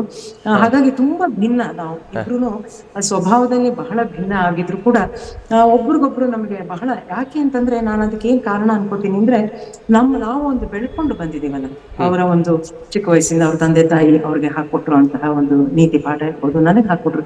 ಆಗ ಆ ಲೈಕ್ ಮೈಂಡೆಡ್ನೆಸ್ ಇದೆ ನಮ್ಗೆ ಇಬ್ಬರಿಗೂ. ಒಂದೇ ರೀತಿ ನಾವು ಧರ್ಮದಲ್ಲಿ ನಡೆಯೋಕೆ ಇಷ್ಟಪಡ್ತೀವಿ. ಯಾರು ನಾವು ಇನ್ನೊಬ್ಬರನ್ನ ಎಲ್ಲರನ್ನು ನಾವು ಒಟ್ಟುಗೂಡಿಸ್ಕೊಂಡು, ಕ್ಷೇತ್ರದಲ್ಲಿ ನಮ್ಮಿಬ್ಬರದು ಅದೇ ಧ್ಯೇಯ, ನಾವು ಎಲ್ಲರ ಜೊತೆನೂ ಚೆನ್ನಾಗಿದ್ದೀವಿ, ಎಲ್ಲರನ್ನು ಒಟ್ಟುಗೂಡಿಸಿಕೊಂಡು ನಾವು ಮುಂದುವರಿಬೇಕು ಅನ್ನೋದು ನಮ್ಮಿಬ್ಬರ ಧ್ಯೇಯ ಕೂಡ. ಹಾಗಾಗಿ ಇಬ್ಬರು ಆ ರೀತಿಯಲ್ಲಿ ನಾವು ಒಂಥರ ಸಮಾನ ಮನಸ್ಕರು ಅಂತಾನೆ ಹೇಳ್ಬಹುದು. ಖಂಡಿತ ಖಂಡಿತ. ಬಹಳ ಖುಷಿ ಆಯ್ತು ಇಂದು ಮೇಡಮ್ ಅವರು, ಬಹಳ ಖುಷಿ ಆಯ್ತು ನಿಮ್ಮೊಂದಿಗೆ ಮಾತಾಡಿ, ಬಹಳ ಖುಷಿ ಆಯ್ತು. ನಿಮಗೆ ನಮ್ಮ ಚಾನಲ್ ಪರವಾಗಿ ಪ್ರೀತಿಯ ಒಳ್ಳೇದಾಗ್ಲಿ, ಅವ್ರಿಗೂ ಒಳ್ಳೇದಾಗ್ಲಿ. ಆಗ್ಲಿ ಆಗ್ಲಿ ಮೇಡಮ್, ಆಗ್ಲಿ ಮೇಡಮ್. ನಿಮಗೆ ನಮ್ಮ ಚಾನಲ್ ಪರವಾಗಿ ಪ್ರೀತಿಯ ಧನ್ಯವಾದಗಳು. Thank you thank you thank you madam. ನೀವು ಟ್ರಸ್ಟ್ ಬಗ್ಗೆ ನಾವು ಮಾತಾಡ್ತಿರುವಾಗಲೇ ನಿಮ್ಮ ಗೆಳತಿಯವರು ಅವ್ರು ಫೋನ್ ಮಾಡಿದರು ಅಲ್ಲ ಮೇಡಮ್. ಅಂದರೆ ಹೊಂದಾಣಿಕೆ ಮಾಡ್ಕೊಂಡು ಹೋಗೋದು ಭಾಳ ಒಂದು ಅದು ಪೂರ್ವಜನದ ಒಂದು ಸುಕೃತ ಫಲ ಅಂತ ಹೇಳ್ಬೇಕಾದ್ರೆ ಇಬ್ಬರು ಸೇರಿ ನಡೆಸೋದು ಅಂದರೆ ಅದು ಬಹಳ ಕಷ್ಟದ ಕೆಲಸವೇ. ಖಂಡಿತ ಅಂತಹ ಗೆಳತಿ ಸಿಗೋದು ಬಹಳ ಕಷ್ಟ, ಬಹಳ ಕಷ್ಟ. ಖಂಡಿತ ನಿಮ್ಮಿಬ್ಬರಲ್ಲೂ ಅದೊಂದು ಒಳ್ಳೆ ಮನಸ್ಸಿದೆ, ಅಂದರೆ ನಿಮ್ಮ ಒಳಗೆ ಹೊಂದಾಣಿಕೆಯ ಒಂದು ಮನಸ್ಸಿದೆ ಅಲ್ವ. ಅದು ಭಾಳ ಖುಷಿ ಆಯಿತು ಕೇಳಿ. ಯಾಕಂದರೆ ಕಲಾವಿದರು ಇರುವರು ಸೇರುವುದು ಅಪರೂಪ, ಭಾಳ ಅಪರೂಪ. ನಮ್ಮ ಕ್ಷೇತ್ರದಲ್ಲಿ ನಿಮ್ಗೆ ಅದೊಂದು ವಿಷಯ ನಾನು ಹೇಳಲೇಬೇಕು. ನಮ್ಮ ಸುಗಮ ಸಂಗೀತ ಪರಿಷತ್ತಿಂದ ಸಮ್ಮೇಳನಗಳು ನಡೆಯುತ್ತೆ ಎಲ್ಲ. ಮೊನ್ನೆನೂ ಮೈಸೂರಲ್ಲಿ ಮುಗಿಸ್ಕೊಂಡು ಬಂದ್ವಿ. ನಾವೆಲ್ಲೇ ಹೋದ್ರು ಒಂದೇ ತರ ಸೀರೆ ಉಡ್ತೀವಿ. ಅಷ್ಟು ಮಟ್ಟಿಗೆ ಎಲ್ರಿಗೂ ಒಂದು ಗಮನ ಸೆಳೆಯುವಂತಹ ವಿಷಯ ಅದು. ಹೌದು, ಆಗಲಿ. ಇದೇ ರೀತಿ ಮುಂದುವರಿರಿ, ಇದೇ ಸ್ನೇಹ ಮುಂದುವರಿಲಿ, ಕೊನೆ ತನಕ ಕೂಡ ಅದೇ ಸ್ನೇಹ ಇರಲಿ. ನಿಮ್ಮಿಂದ ಬಹಳಷ್ಟು ಕೆಲಸ ಕಾರ್ಯಗಳು ಸುಗಮ ಸಂಗೀತ ಕ್ಷೇತ್ರಕ್ಕೆ ಬರಲಿ, ಇನ್ನು ಬಹಳಷ್ಟು ಕೆಲಸಗಳು ನೀವು ಮಾಡಲಿ ಎನ್ನುವಂಥ ಶುಭ ಹಾರೈಕೆಗಳು ನಮ್ಮ ಚಾನಲ್ ಪರವಾಗಿ. ಅದೇ ರೀತಿ ಮೇಡಮ್, ಒಬ್ಬ ಕಲಾವಿದನಿಗೆ ವ್ಯಕ್ತಿತ್ವ ಎಷ್ಟು ಮುಖ್ಯ ಅಂತ ನೀವು ಅನಿಸ್ತದೆ ನಿಮಗೆ? ವ್ಯಕ್ತಿತ್ವ ನನ್ನನ್ನ ಕೇಳಿದ್ರೆ ಕಲೆಯಷ್ಟೇ ಮುಖ್ಯ ವ್ಯಕ್ತಿತ್ವ ಕೂಡ, ಅಥವಾ ಇನ್ನೂ ಒಂದು ಹಿಡಿ ಜಾಸ್ತಿ ಹೆಚ್ಚೆ ಅಂತಾನೆ ಹೇಳಿ. ಯಾಕೆ ಅಂತಂದ್ರೆ ಕಲಾವಿದ ಅಂತ ಅನಿಸ್ಕೊಂಡ್ಮೇಲೆ ಅವನು ಜನರ ಮಧ್ಯೆ ಇರ್ತಾನೆ. ಈಗ ಅವನು ಒಂದು ವೇದಿಕೆ ಮೇಲಿದ್ರೆ ನೂರಾರು ಕಣ್ಣುಗಳು ಅವನ ಕಡೆ ಗಮನ ಹರಿಸುತ್ತೆ. ಹಾಗೆ ಜನ ಹೇಗೆ ಅಂತಂದ್ರೆ ಅವನ ಪ್ರತಿಭೆನ ಅವನು ಕೇಳ್ತಾ ಇರ್ತಾರೆ. ಹಾಗೆ ಈತನ ಹಿಂದೆ ಏನಿದೆ, ಇವನು ಹೇಗಿರ್ತಾನೆ ಹೊರಗಡೆ, ಅದನ್ನು ಕೂಡ ಗಮನಿಸ್ತಾ ಇರ್ತಾನೆ.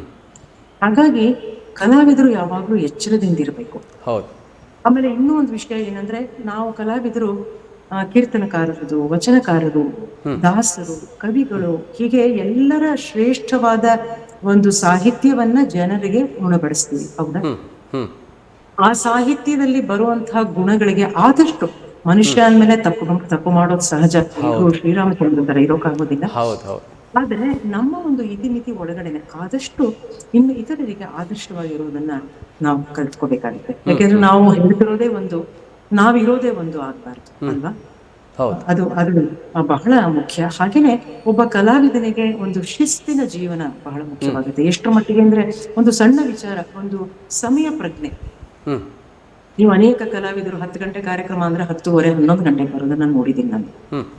ಹಾಗೆ ಸಮಯ ಪ್ರಜ್ಞೆ ಇರಬಹುದು. ಮತ್ತೆ ಇತರ ಕಲಾವಿದರನ್ನ ಗೌರವಿಸಿ ಪ್ರೀತಿಸುವಂತಹ ಒಂದು ಮನಸ್ಸು. ನಮ್ಮ ತಂದೆಯವರು ಯಾವಾಗ್ಲೂ ಹೇಳ್ತಿದ್ರು, ಇನ್ನೊಬ್ಬರನ್ನ ತುಳಿದು ನಾವು ಬೆಳೆಯೋದಕ್ಕೆ ಪ್ರಯತ್ನ ಪಡಬಾರ್ದು. ನಾವು ಅವ್ರಿಗಿಂತ ಹೆಚ್ಚಿಗೆ ಬೆಳೆದು ಅಲ್ವಾ ನಾವು ಒಂದು ಸ್ಥಾನವನ್ನ ಪಡಿಬೇಕೆ ಹೊರತು ಇನ್ನೊಬ್ಬರನ್ನ ತುಳಿದು ನಾವು ಬೆಳೆಯೋದಕ್ಕೆ ಪ್ರಯತ್ನ ಪಡಬಾರ್ದು.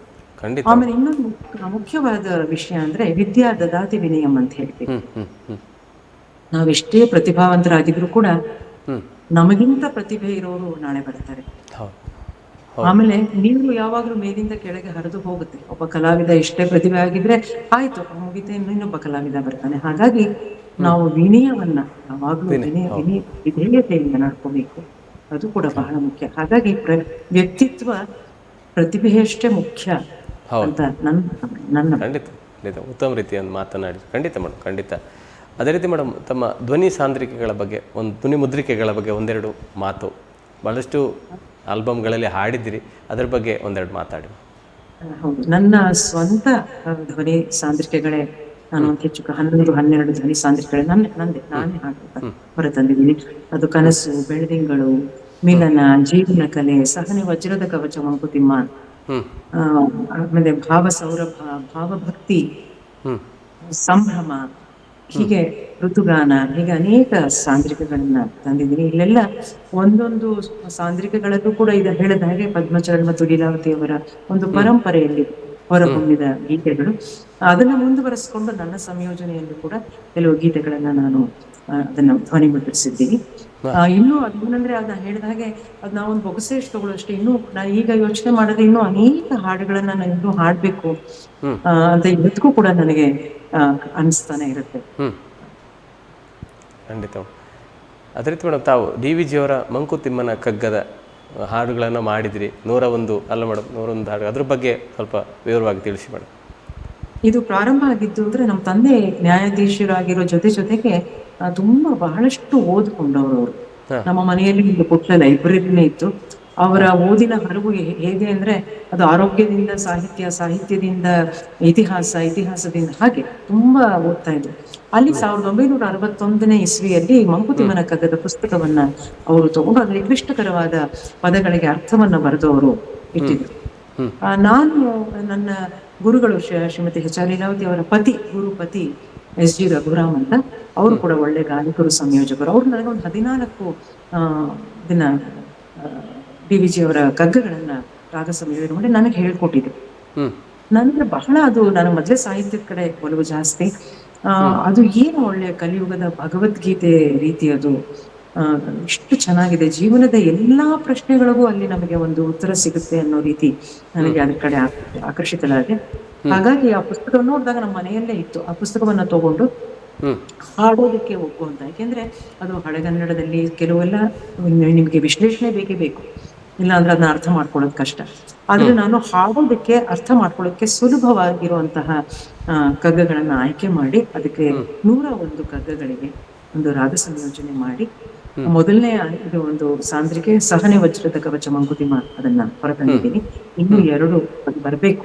ಒಟ್ಟಾರೆ 101 ಹೀಗೆ ಮಾಡ್ತಾ ನನಗೆ ಅನಿಸ್ತು ಇದು ಜನಸಾಮಾನ್ಯರಿಗೆ ಇನ್ನೂ ಮುಟ್ಟಬೇಕು, ಅನೇಕರಿಗೆ ಇದ್ರ ಬಗ್ಗೆ ಗೊತ್ತಿಲ್ಲ ಅಂತ ಒಂದು ಮನಸ್ಸಿಗೆ ಒಂದು ಬಂತು. ಹಾಗಾಗಿ ಕಗ್ಗದ ಯಾನ ಅಂತ ನಾನು ಅಂದ್ಕೊಂಡೆ. ಏನಂದ್ರೆ ಕಾರ್ಯಾಗಾರ ಹಾಗೆ ಕಲಿಕೆ ಕೂಡ.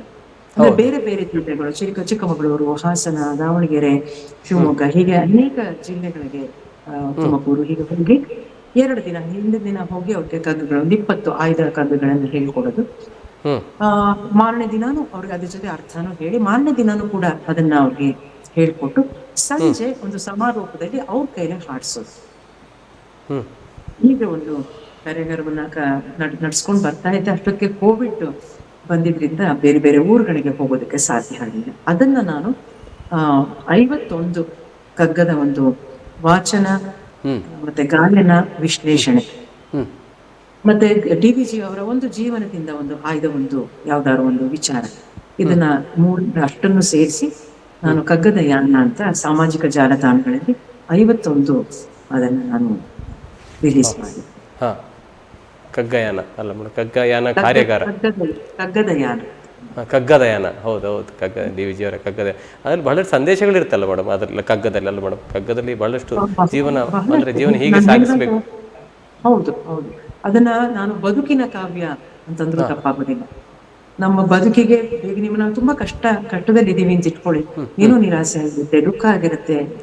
ಆವಾಗ ಆ ಸಾಲುಗಳನ್ನ ನೆನೆಸ್ಕೊಂಡ್ರೆ ಸಾಕು. ತಣ್ಣಗಿರಿ ಸಾತ್ಮವನು ಮಂಕುತಿಮ್ಮ ಅಂತಾರೆ. ಅಂದ್ರೆ ಯಾವುದು ನಿನ್ ಕೈಯಲ್ಲಿ ಏನು ಇಲ್ಲ, ನಿನ್ನ ಕೈಯಲ್ಲಿ ಇರುವುದೇ ವಿಧಿಯ ಲೆಕ್ಕಣಿಕೆ ಅಂತ. ಸೊ ಅದನ್ನ ನೀ ಸಹಿಸ್ಕೋಬೇಕು, ನಿನ್ನ ಒಂದು ಮನಸ್ಸನ್ನ, ನಿನ್ನ ಆತ್ಮವನ್ನ ತಣ್ಣಗಿರಿಸ್ಕೊಳ್ಬೇಕು. ಸಹನೆ ವಜ್ರದ ಕವಚ ಮಂಕುತಿಮ್ಮ. ಸೊ ಸಹನೆ ಅನ್ನುವಂತ ಒಂದು ಕವಚವನ್ನ ತೊಟ್ಕೊಂಡ್ರೆ ನಮ್ಮ ಜೀವನ ಎಷ್ಟು ಸುಗಮ ಆಗುತ್ತೆ ಅಲ್ವಾ. ಹೀಗೆ ಆ ವಿಚಾರಗಳು ಎಷ್ಟು ನಾವು ತಿಳ್ಕೊಂಡ್ರು ಸಾಲದು. ಪ್ರತಿಯೊಬ್ಬರು ಮನೆಯಲ್ಲೂ ಒಂದು ಕಗ್ಗದ ಪುಸ್ತಕ ಇದ್ದು ಅದನ್ನ ತಿಳ್ಕೊಳ್ಳೋದಕ್ಕೆ ಪ್ರಯತ್ನ ಪಡ್ಬೇಕು. ಹಾಗೆ ಶಾಲಾ ಕಾಲೇಜುಗಳಲ್ಲೂ ಕೂಡ ಈ ಕಗ್ಗವನ್ನ ಹೇಳ್ಕೊಡುವಂತ ಆಗ್ಬೇಕು ಅಂತ ನನ್ನ ಒಂದು ಆಸೆ. ನಿಜವಾಗಿ ಖಂಡಿತ ಆಗ್ಲೇಬೇಕು. ಯಾಕಂದ್ರೆ ಮಕ್ಕಳಿಗೆ ಇದ್ರ ಬಗ್ಗೆ ಜ್ಞಾನವನ್ನ ಹೇಳಬೇಕು ನಾವು. ಈ ಕಗ್ಗ ಏನಿದೆ, ಕಗ್ಗದಲ್ಲಿರುವಂಥ ಸಂದೇಶಗಳೇನಿದೆ ಅದನ್ನೆಲ್ಲ ಅವರಿಗೆ ತಿಳಿಸಿದಾಗ ಮಕ್ಕಳ ಜೀವನದಲ್ಲೂ ಕೂಡ ಅಭಿವೃದ್ಧಿ ಹೊಂದಲಿಕ್ಕೆ ಸಾಧ್ಯ ಇದೆ. ಉತ್ತಮ, ನೀವು ಹೇಳಿದೆ ನಯ ವಿನಯಗಳನ್ನು ಅವರು ರೂಢಿಸಿಕೊಳ್ತಾರೆ ಈಗಿನ ಮಕ್ಕಳು ಅಲ್ಲ ಮೇಡಮ್. ಅದೇ ರೀತಿ ಮೇಡಮ್, ಒಂದು ಕಗ್ಗವನ್ನು ನಿಮ್ಮಿಂದ ಕೇಳುವಂಥ ಒಂದು ಬಯಕೆ, ಕಗ್ಗವನ್ನು ಹೇಳ್ಬೋದು ಮೇಡಮ್, 1-2 ಸಾಲು? ಕಲೆಗಳಲ್ಲಿ ಪರಮ ಕಲೆಗಳಲ್ಲಿ ಪರಮ ಕಲೆ ಜೀವನದ ಲಲಿತ ಕಲಿತ ಕಲೆ ಕಲಿಸಲದ ನಳವಲ್ಲ ಬಾಹ್ಯ ಬೋಧನೆಯು ಒಲಿದೊಲಿಸಿಕೊಳ್ಳುವ ಲೌಕಿಕ ನಯದ ಸೊಗಸನೆ ತಿಳಿಯುವುದೋಳ ಹರದಿಂದ ಮಂಕುತಿಮ್ಮ. ಅಂದರೆ ಒಂದೊಂದು ಕಗ್ಗದಲ್ಲಿ ಕೂಡ ಈ ರೀತಿಯ ಒಂದೊಂದು ಸಂದೇಶ ಇರುತ್ತೆ ಅಲ್ಲ ಮೇಡಮ್, ಎಲ್ಲ ಕಗ್ಗಗಳಲ್ಲಿ ಹೌದು, ಅದು ಮುಕ್ತಕಗಳು ಅಂತ ಅಂದ್ರೆ ಎರಡೆರಡೇ ಸಾಲು ಇರುತ್ತೆ ಅಲ್ಲ ಮೇಡಮ್, ಎರಡೆರಡು ಸಾಲು 3 ಸಾಲು ಇರ್ತದೆ ಅಷ್ಟೇ. ನಾಲ್ಕು ಸಾಲು, ನಾಲ್ಕು ಸಾಲುಗಳು, ಹೌದು, ಚೌಪದಿಗಳು. ಅದನ್ನ ಮುಕ್ತಕ ಅಂತೀವಿ. ಅಂದ್ರೆ 4 ಸಾಲುಗಳಲ್ಲೇ ಪೂರ್ತಿ ಅರ್ಥವು ಹೊರಹೊಮ್ಮತ್ತೆ. ಅದನ್ನ ಮುಕ್ತಕಗಳು ಅಂತ ಹೇಳ್ತೀವಿ. 945 ಕಗ್ಗಗಳನ್ನ ಡಿ.ವಿ.ಜಿ ಅವರು ಬರೆದಿದ್ದಾರೆ. 945 ಕಗ್ಗಗಳು. 945 ಕಗ್ಗಗಳು. ಕಗ್ಗದ ಅದೇ ಆಗಲಿ ಮೇಡಮ್. ನಿಮ್ಮ ಈ ಕಗ್ಗದ ಯಾನ ಮುಂದುವರಿಲಿ ಮೇಡಮ್. ಭಾಳಷ್ಟು ಜನರಿಗೆ ಇದರಿಂದ ಉಪಯೋಗ ಆಗ್ತಿದೆ. ಯಾಕಂದರೆ ಇದೊಂದು ಜೀವನವನ್ನು ಹೇಗೆ ಸಾಗಿಸಬೇಕು, ಮತ್ತು ನೀವು ಹೇಳಿದಾಗೆ ದುಃಖದಲ್ಲಿದ್ದಾಗ ಹೇಗೆ ಧೈರ್ಯ ತುಂಬುತ್ತದೆ ಈ ಕಗ್ಗ ಎನ್ನುವುದನ್ನು ಕೂಡ ನೀವು ತಿಳಿಸಿದ್ರಿ. ಒಂದು ಉತ್ತಮ ಕೆಲಸ, ಹೀಗೆ ಮುಂದುವರಿಸಿ ಮೇಡಮ್, ಶುಭವಾಗಲಿ ನಿಮಗೆ. ಅದೇ ರೀತಿ ಮೇಡಮ್, ತಾವು ಸುಗಮ ಸಂಗೀತ ಶಿಕ್ಷಕಿಯಾಗಿ, ಗುರುಗಳಾಗಿ ನೀವು ಕಾರ್ಯನಿರ್ವಹಿಸ್ತೀರಿ, ಅದ್ರ ಬಗ್ಗೆ ಒಂದೆರಡು ಮಾತು ಮೇಡಮ್. ನಾನು ಶಿಕ್ಷಕಿಯಾಗಿ ನನಗೆ ಸಮಯದ ಅಭಾವ ಇತ್ತು ಮುಂಚೆ. ಏನಂದ್ರೆ ಕ್ಲಿನಿಕ್ಕು, ಮಕ್ಕಳು, ಎಲ್ಲದರ ಬಗ್ಗೆ ನೀವು ನಂಬ್ತಿರೋ ಇಲ್ವೋ, ಕ್ಲಿನಿಕ್ ಬೆಳಗ್ಗೆ ಸಂಜೆ ಇದ್ರೆ ಮಧ್ಯಾಹ್ನ ಇನ್ನು ನಾನು ಬಾಣಂತಿ ಮಕ್ಕಳುಗಳು ಚಿಕ್ಕವರು ಪಕ್ಕದಲ್ಲಿ ಮಗುನ ಹಾಕೊಂಡು ಮಧ್ಯಾಹ್ನ 1 ರಿಂದ 3 ಗಂಟೆ ಹೀಗೆ ಪಾಠವನ್ನ ಹೇಳ್ಕೊಡ್ತಾ ಇದ್ದೆ. ಈಗ ಕೂಡ ಆ ಶಿಷ್ಯರು ನನ್ನನ್ನ ಸಂಪರ್ಕದಲ್ಲಿ ಇಟ್ಕೊಂಡಿದ್ದಾರೆ. ಬಹಳ ಬಹಳ ಚೆನ್ನಾಗಿ ಬೆಳೆದಿದ್ದಾರೆ ಅವರೆಲ್ಲ ಸಂಗೀತದಲ್ಲಿ.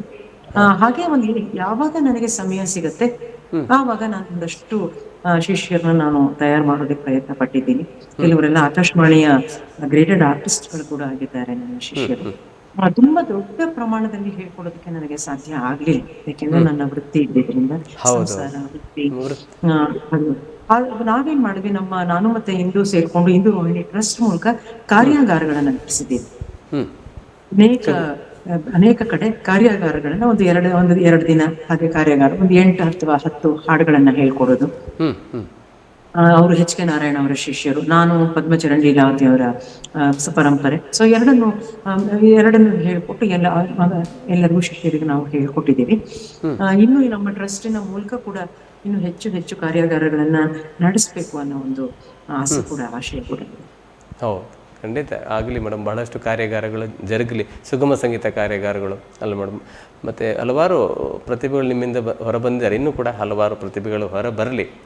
ಅದೇ ರೀತಿ ಮೇಡಮ್, ತಾವು ವಾಗ್ಮಿಗಳು ಮತ್ತು ನಿರೂಪಕಿ, ತಾವು ಆ ವಿಷಯದ ಬಗ್ಗೆ ಒಂದೆರಡು ಮಾತು ಮೇಡಮ್. ಅದು ಏನಂದ್ರೆ, ನಾನು ಒಬ್ರು ಮಾತಾಡೋದಕ್ಕೆ ಬಂದ್ಮೇಲೆ ಅದು ಭಾಷಣನೂ ಮಾಡ್ಬೋದು, ನಿರೂಪಣೆನೂ ಮಾಡ್ಬೋದು. ಒಂದು ಸಾಹಿತ್ಯದ ಆಸಕ್ತಿ ಇದ್ಮೇಲೆ ಎಲ್ಲ ಕಡೆನೂ ನಾವು ಮಾಡ್ಬೋದು.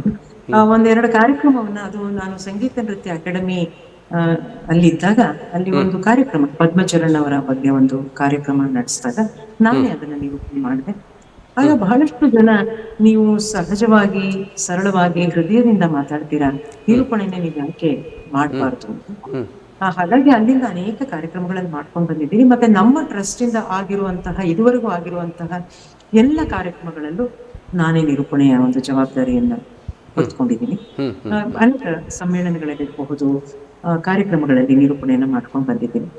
ಹೀಗೆ ಬಂದು ನನಗೊಂದು ಸಾಹಿತ್ಯದ ಆಸಕ್ತಿ ಇದೆ ಅಂತ ಜನರಿಗೆ ಗೊತ್ತಾದ್ಮೇಲೆ, ನೀವು ಕುವೆಂಪು ಅವ್ರ ಬಗ್ಗೆ ಒಂದು ಅರ್ಧ ಗಂಟೆ ಒಂದು ಮಾತಾಡಿ, ಆಮೇಲೆ ಪ್ರಜಾವಾಣಿ ಅವರು ಕುವೆಂಪು ದರ್ಶನಂ ಅಂತ ಒಂದು ಕಾರ್ಯಕ್ರಮ ಮಾಡಿದ್ರು ಆನ್ಲೈನ್. ಇವೆಲ್ಲ ಕೋವಿಡ್ ಟೈಮಲ್ಲಂತೂ ಬಹಳಷ್ಟು ನಾನು ಸಾಮಾಜಿಕ ಜಾಲತಾಣಗಳಿಗೆ ಕಾರ್ಯಕ್ರಮಗಳನ್ನ ನಡೆಸ್ಕೊಟ್ಟಿದ್ದೀನಿ. 40 ನಿಮಿಷ ಕುವೆಂಪು ಅವರ ಬಗ್ಗೆ ಮಾತು, ಹಾಡು ಪ್ರಜಾವಾಣಿ ಸಂಸ್ಥೆಗೆ ನಾನು ಮಾಡಿಕೊಟ್ಟೆ. ಹೀಗೆ ಒಂದು ನಿರೂಪಣೆ, ಮತ್ತೆ ಎಲ್ಲಿ ಕರೆದಾಗ ಬಂದ್ ಮಾತಾಡಿ ಅಂತ ಹೇಳಿದಾಗ ಹೋಗಿ ಮಾತಾಡೋದು. ನಂದೇನೋ ಒಂದು ಸ್ವಭಾವ ಅಂತಂದ್ರೆ, ಏನಾದ್ರು ಮಾತಾಡಿದಾಗ ಅದರ ಬಗ್ಗೆ ಪೂರ್ಣ ಒಂದು ಸಿದ್ಧತೆಯನ್ನ ಮಾಡ್ಕೊಂಡು, ನನಗೇನು ತಿಳಿದಿದೆ ಅದ್ರ ಜೊತೆಗೆ ತಿಳಿದಿಲ್ಲದೆ ಇರುವಂತಹ ವಿಷಯಗಳನ್ನ ಕೂಡ ತಿಳ್ಕೊಂಡು ನಾನು ಒಂದು ಮಾತಾಡ್ಕೊಂಡು ನಿರೂಪಣೆ ಮಾಡ್ಕೊಂಡು ಬರ್ತೇನೆ. ಹೌದು, ಖಂಡಿತ ಮೇಡಮ್. ಅದೇ ರೀತಿ ಮೇಡಮ್, ತಾವು ಹಲವಾರು ಸಂಸ್ಥೆಗಳಲ್ಲಿ ಸದಸ್ಯರಾಗಿ ಕೂಡ ಕೆಲಸ ಮಾಡಿದ್ರಿ, ಸರ್ಕಾರದ ಸಂಸ್ಥೆಗಳಲ್ಲಿ. ಅದರ ಬಗ್ಗೆ ಒಂದೆರಡು ಮಾತು ಮೇಡಮ್. ಅದರಲ್ಲಿ ಎಲ್ಲಕ್ಕಿಂತ ಮುಖ್ಯವಾಗಿ ಸಂಗೀತ ನೃತ್ಯ ಅಕಾಡೆಮಿಯ ಒಂದು ಸದಸ್ಯೆಯಾಗಿದ್ದೆ ನಾನು. ಅಲ್ಲಿ ನಾನು ಸದಸ್ಯ ಆಗಿದ್ದಾಗ ಕಲಿತಿತ್ತು ಬಹಳ. ಯಾಕೆಂದ್ರೆ ನಮ್ಮ ಕರ್ನಾಟಕದಲ್ಲಿ 6 ಕಲಾ ಪ್ರಕಾರಗಳಿವೆ. ಅದರ ಎಲ್ಲ ಪ್ರತಿನಿಧಿಗಳು ಸಂಗೀತ ನೃತ್ಯ ಅಕಾಡೆಮಿಯಲ್ಲಿ ಇರ್ತಾರೆ. ಹಾಗಾಗಿ ಎಲ್ಲ ಪರಿಣಿತರು ಇರ್ತಾರೆ. ಆ ಹಿರಿಯರು, ಅನೇಕ ಸಂಗೀತಗಾರರು, ಹಿರಿಯರು, ಬೇರೆ ಬೇರೆ ಅದು ಗಮಕ ಇರ್ಬೋದು, ಹಿಂದೂಸ್ತಾನ್ ಇರ್ಬೋದು, ನೃತ್ಯ ಇರ್ಬೋದು, ಕಾವ್ಯವಾಚನ ಇರಬಹುದು, ಸುಗಮ ಸಂಗೀತ, ಹೀಗೆ ಅಲ್ಲಿ ಎಲ್ಲ ಅವ್ರ ಜೊತೆ ಎಲ್ಲ ಬೆರೆತಾಗ ನಮಗೆ ತಿಳ್ಕೊಳ್ಳೋಕೆ ಬಹಳಷ್ಟು ನಮಗೆ ಅವಕಾಶ ನನಗೆ ಸಿಕ್ತು. ಹಾಗೆ ನಾವು ಕಾರ್ಯಕ್ರಮಗಳು ಮಾಡ್ತಾ ಇದ್ವಿ ಬೇರೆ ಬೇರೆ ಕಡೆ. ನಾವೇ ಸದಸ್ಯರೇ ಒಂದು ಕಾರ್ಯಕ್ರಮ ಕುದುರೆಮುಖದಲ್ಲಿ. ಹೀಗೆ ಬಹಳಷ್ಟು ನಾನು ನಿರೂಪಣೆ ಕೂಡ ಆ ಸಮಯದಲ್ಲೇ ಕೂಡ ನಾನು ಅದನ್ನ ಸ್ವಲ್ಪ ಅದನ್ನೇನ್ ಹೇಳ್ತಾರೆ ಒಂಚೂರು ಹೋನಪ್ ಮಾಡ್ಕೊಳ್ಳೋದು ಅಂತಾರಲ್ಲ, ಆ ಸಮಯದಲ್ಲೇನೆ ನಾನು ಮಾಡ್ಕೊಂಡಿದ್ದೆ. ಇದು ನನಗೆ ಬಹಳ ಒಳ್ಳೆಯ ಒಂದು ಅವಕಾಶ. ಹಾಗೆ ಸುಗಮ ಸಂಗೀತ ಪರಿಷತ್ತಲ್ಲಿ ನಾನು ಕಾರ್ಯಕಾರಿ ಸಮಿತಿ ಸದಸ್ಯ ಆಗಿದ್ದೆ. ಈಗ ಸಲಹಾ ಸಮಿತಿ ಸದಸ್ಯ ಆಗಿದ್ದೀನಿ. ಹೌದು, ಖಂಡಿತ ಮೇಡಮ್, ಖಂಡಿತ. ಒಂದು ಸಂಸ್ಥೆಗಳು ಸಿಕ್ಕಾಗ ನಮ್ಮಿಂದ ಆದಷ್ಟು ನಾವು ಸೇವೆಯನ್ನು ಮಾಡಲಿಕ್ಕೆ ಅನುಕೂಲ ಆಗ್ತದೆ. ಹೌದು, ಖಂಡಿತ. ನಮ್ಮಿಂದ ಅಂದರೆ ನಮಗೊಂದು ಧೈರ್ಯ ಬರ್ತದೆ, ನಾವೇನೋ ಮಾಡ್ಬೋದು ಎನ್ನುವಂಥದ್ದು ಧೈರ್ಯ ಬರ್ತದೆ ಅಲ್ಲ ಮೇಡಮ್. ಇಲ್ಲ ನಾವು ಸುಮ್ಮನೆ ಮಾಡೋದಕ್ಕೂ ಒಂದು ಸಂಸ್ಥೆಯೊಂದಿಗೆ ಇದ್ದು ಮಾಡುವಾಗ ಅದೊಂದು ಒಂಥರ ನಮ್ಗೊಂಥರ ಅನುಕೂಲವೂ ಸಿಗ್ತದೆ. ಬಹಳಷ್ಟು ಅನುಕೂಲಗಳನ್ನ ಮಾಡಿಕೊಡೋಣ. ಮಾಡ್ಬೇಕಾಗತ್ತೆ ಮಾಡೋ ಕೆಲಸನ ಅಲ್ವಾ? ಯಾಕೆಂದ್ರೆ ಒಂದು ಸಂಸ್ಥೆಯ ಅಡಿ ಮಾಡುವಾಗ ಅದಕ್ಕೆ ಒಂದು ಘನತೆ ಇರುತ್ತೆ, ಗಾಂಭೀರ್ಯ ಇರುತ್ತೆ. ಹೌದು. ಮತ್ತು ನಮ್ಮ ಪೀರಿಯಡಲ್ಲಿ ನಾವು ಇದು ಮಾಡಿದೆ ಅನ್ನೋದು ನೆಮ್ಮದಿ ನಮಗಿದೆ, ನಾವೇನೋ ಒಳ್ಳೇದು ಮಾಡಿದ್ದೇವೆ, ಅದೊಂದು ನೆಮ್ಮದಿ, ಮುಖ್ಯವಾಗಿ ನೆಮ್ಮದಿ ಬೇಕಾದ ಅಲ್ಲ ಮೇಡಮ್. ಅದೇ ರೀತಿ ಮೇಡಮ್, ತಮ್ಮನ್ನು ಅರಸಿ ಬಂದಂಥ ಪ್ರಶಸ್ತಿ ಪುರಸ್ಕಾರಗಳ ಬಗ್ಗೆ ತಿಳಿಸೋದಾದ್ರೆ ಒಂದೆರಡು ಮಾತಲ್ಲಿ ತಿಳಿಸಿ ಮೇಡಮ್. ಬಹಳಷ್ಟಿದೆ, ಒಂದೆರಡು ಮಾತಲ್ಲಿ. ಅದರ ಹಿಂದೆ ನಾನು ಹೋಗಿಲ್ಲ. ನನಗೆ ಎಲ್ಲಕ್ಕಿಂತ ದೊಡ್ಡ ಪ್ರಶಸ್ತಿ ನಾನು ಒಂದೇ ಒಂದು ಮಾತು ಹೇಳಲೇಬೇಕು. 1983ರಲ್ಲಿ ರಾಷ್ಟ್ರಕವಿ ಕುವೆಂಪು ಅವರು ನಿಮ್ಮ ಹಾಡುಗಳನ್ನ ಯಾವ ವಾದ್ಯಗಳ ಸಹಕಾರ ಇಲ್ಲದೆ ಹಾಡ್ಕೊಡಿ ಅಂತ ಕೇಳಿ ಪಡ್ಕೊಂಡಿದ್ದೆ. ಅಲ್ಲಿ ಒಂದು 18 ಹಾಡುಗಳನ್ನ ನಾನು ಮನೆಯಲ್ಲೇ ರೆಕಾರ್ಡ್ ಮಾಡಿ ಕೊಟ್ಟಿದ್ದೆ. ಅದು ನನಗೆ ಸಿಕ್ಕಂತಹ ಬಹಳ ದೊಡ್ಡ ಪ್ರಶಸ್ತಿ. ಹೌದು, ಖಂಡಿತ ಖಂಡಿತ. ಅದಲ್ಲದೆ ಸಂಗೀತ ನೃತ್ಯ ಅಕಾಡೆಮಿಯ ಕಲಾಶ್ರೀ ಇರಬಹುದು, ಕೆಂಪೇಗೌಡ ಪ್ರಶಸ್ತಿ ಇರಬಹುದು, ಆರ್ಯಭಟ ಪ್ರಶಸ್ತಿ, ಭಾವಶ್ರೀ ಪ್ರಶಸ್ತಿ, ಹೀಗೆ ಅನೇಕ ಸಂಘ ಸಂಸ್ಥೆಗಳು ಪ್ರಶಸ್ತಿಗಳನ್ನ ನೀಡಿದೆ. ಕರ್ನಾಟಕ ರಾಜ್ಯದ ಮಹಿಳಾ ಸಾಧಕಿ ಪ್ರಶಸ್ತಿ ಇರಬಹುದು, ಈ ತರ ಅನೇಕ ಪ್ರಶಸ್ತಿಗಳು ಬಂದಿದೆ. ನಮ್ಮ ಪ್ರಶಸ್ತಿ ಬಗ್ಗೆ ನಾವೇ ಹೇಳ್ಕೊಳ್ಳೋದು ಸ್ವಲ್ಪ ಹಿಂಸೆ ಅಂತ ಅನ್ಸುತ್ತೆ. ಹೌದು, ಆದ್ರೂ ಕೂಡ ನಿಮ್ಮ ಮನದ ವಿಷಯ ನೀವು ತಿಳಿ ಹೇಳಿಬೇಕಾದ್ದು ಖಂಡಿತವಾಗಿ. ಯಾಕಂದ್ರೆ ಪ್ರಶಸ್ತಿಗಳು ನಿಮಗೆ ನಿಮ್ಮನ್ನು ಅರಸಿ ಬಂದಂಥ ಪ್ರಶಸ್ತಿಗಳು, ನಿಮ್ಮ ಅರ್ಹತೆಗೆ ಅನುಗುಣವಾಗಿ ಬಂದಂಥ ಪ್ರಶಸ್ತಿಗಳು, ನೀವು ಹೇಳೋದ್ರಲ್ಲಿ ಏನು ತಪ್ಪಿಲ್ಲ ಖಂಡಿತವಾಗಿ. ಯಾಕಂದ್ರೆ ಪ್ರೀತಿಯಿಂದ ನೀಡಿದ್ದಾರೆ, ನಿಮ್ಮ ಕಲೆಯನ್ನು ಗುರುತಿಸಿ ನೀಡಿದ್ದಾರೆ, ಅವರಿಗೊಂದು ಗೌರವ ಸಲ್ಲಿಸಂತಾಗುತ್ತೆ ನಿಜವಾಗಿ. ಅದೇ ರೀತಿ ಮೇಡಮ್, ವೀಕ್ಷಕರಿಗೆ, ನಮ್ಮ ಈ ಕಲಾಂತರಂಗ ವೀಕ್ಷಕರಿಗೆ ಒಂದೆರಡು ಮಾತು ಹೇಳೋದಾದ್ರೆ ಏನು ಹೇಳಲಿಕ್ಕೆ ಇಷ್ಟಪಡ್ತೀರಿ? ನಾನು ಎಲ್ಲ ಒಂದು ಸಾಮಾಜಿಕವಾಗಿ ಹೇಳೋದೇನಂದ್ರೆ, ಎಲ್ಲರೂ ಕೂಡ ಯಾವ್ದಾದ್ರು ಒಂದು ಕಲೆಯಲ್ಲಿ ತಮ್ಮನ್ನು ತಾವು ತೊಡಗಿಸ್ಕೊಳ್ಬೇಕು.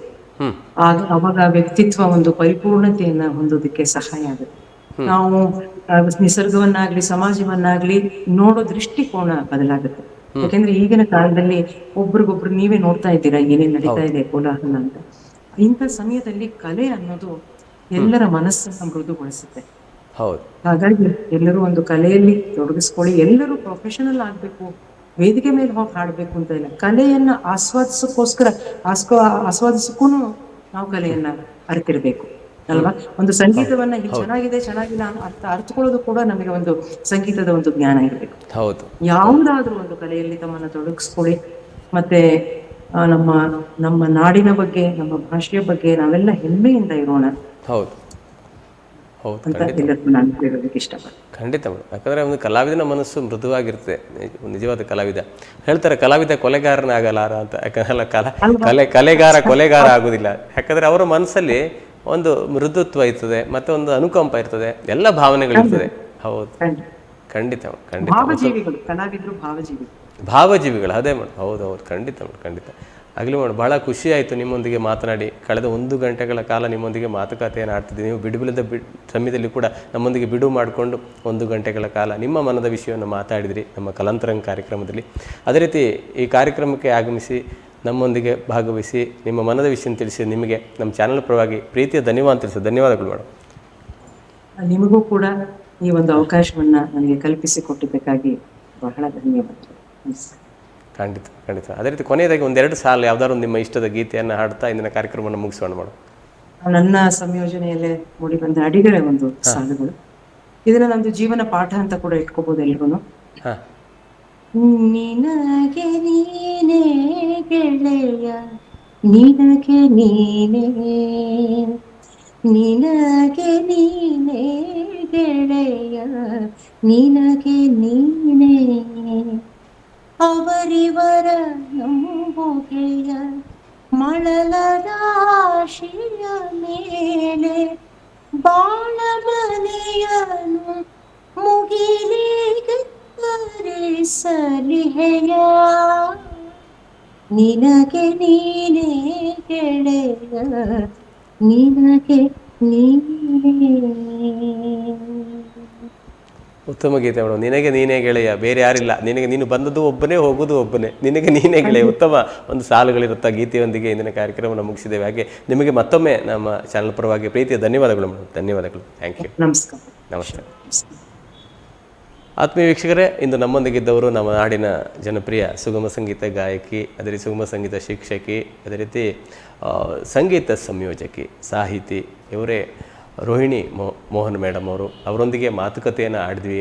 ಅವರ ಮನದ ವಿಷಯವನ್ನು ನಿಮಗೆಲ್ಲರಿಗೂ ನಾವು ತಿಳಿಸಿದ್ವಿ. ಹಾಗೆ ಮುಂದಿನ ವಾರ ಇನ್ನೋರ್ವ ಅತಿಥಿಯೊಂದಿಗೆ ನಿಮ್ಮ ಭೇಟಿ ಆಗಲಿಕ್ಕಿದ್ದೇನೆ. ನೋಡ್ತಾ ಇರಿ ನಮ್ಮ ಚಾನಲ್, ಯು ಚಾನಲ್, ಅದೇ ರೀತಿ ಕಲಾಂತರಂಗ ಕಾರ್ಯಕ್ರಮ. ನಮಸ್ಕಾರ.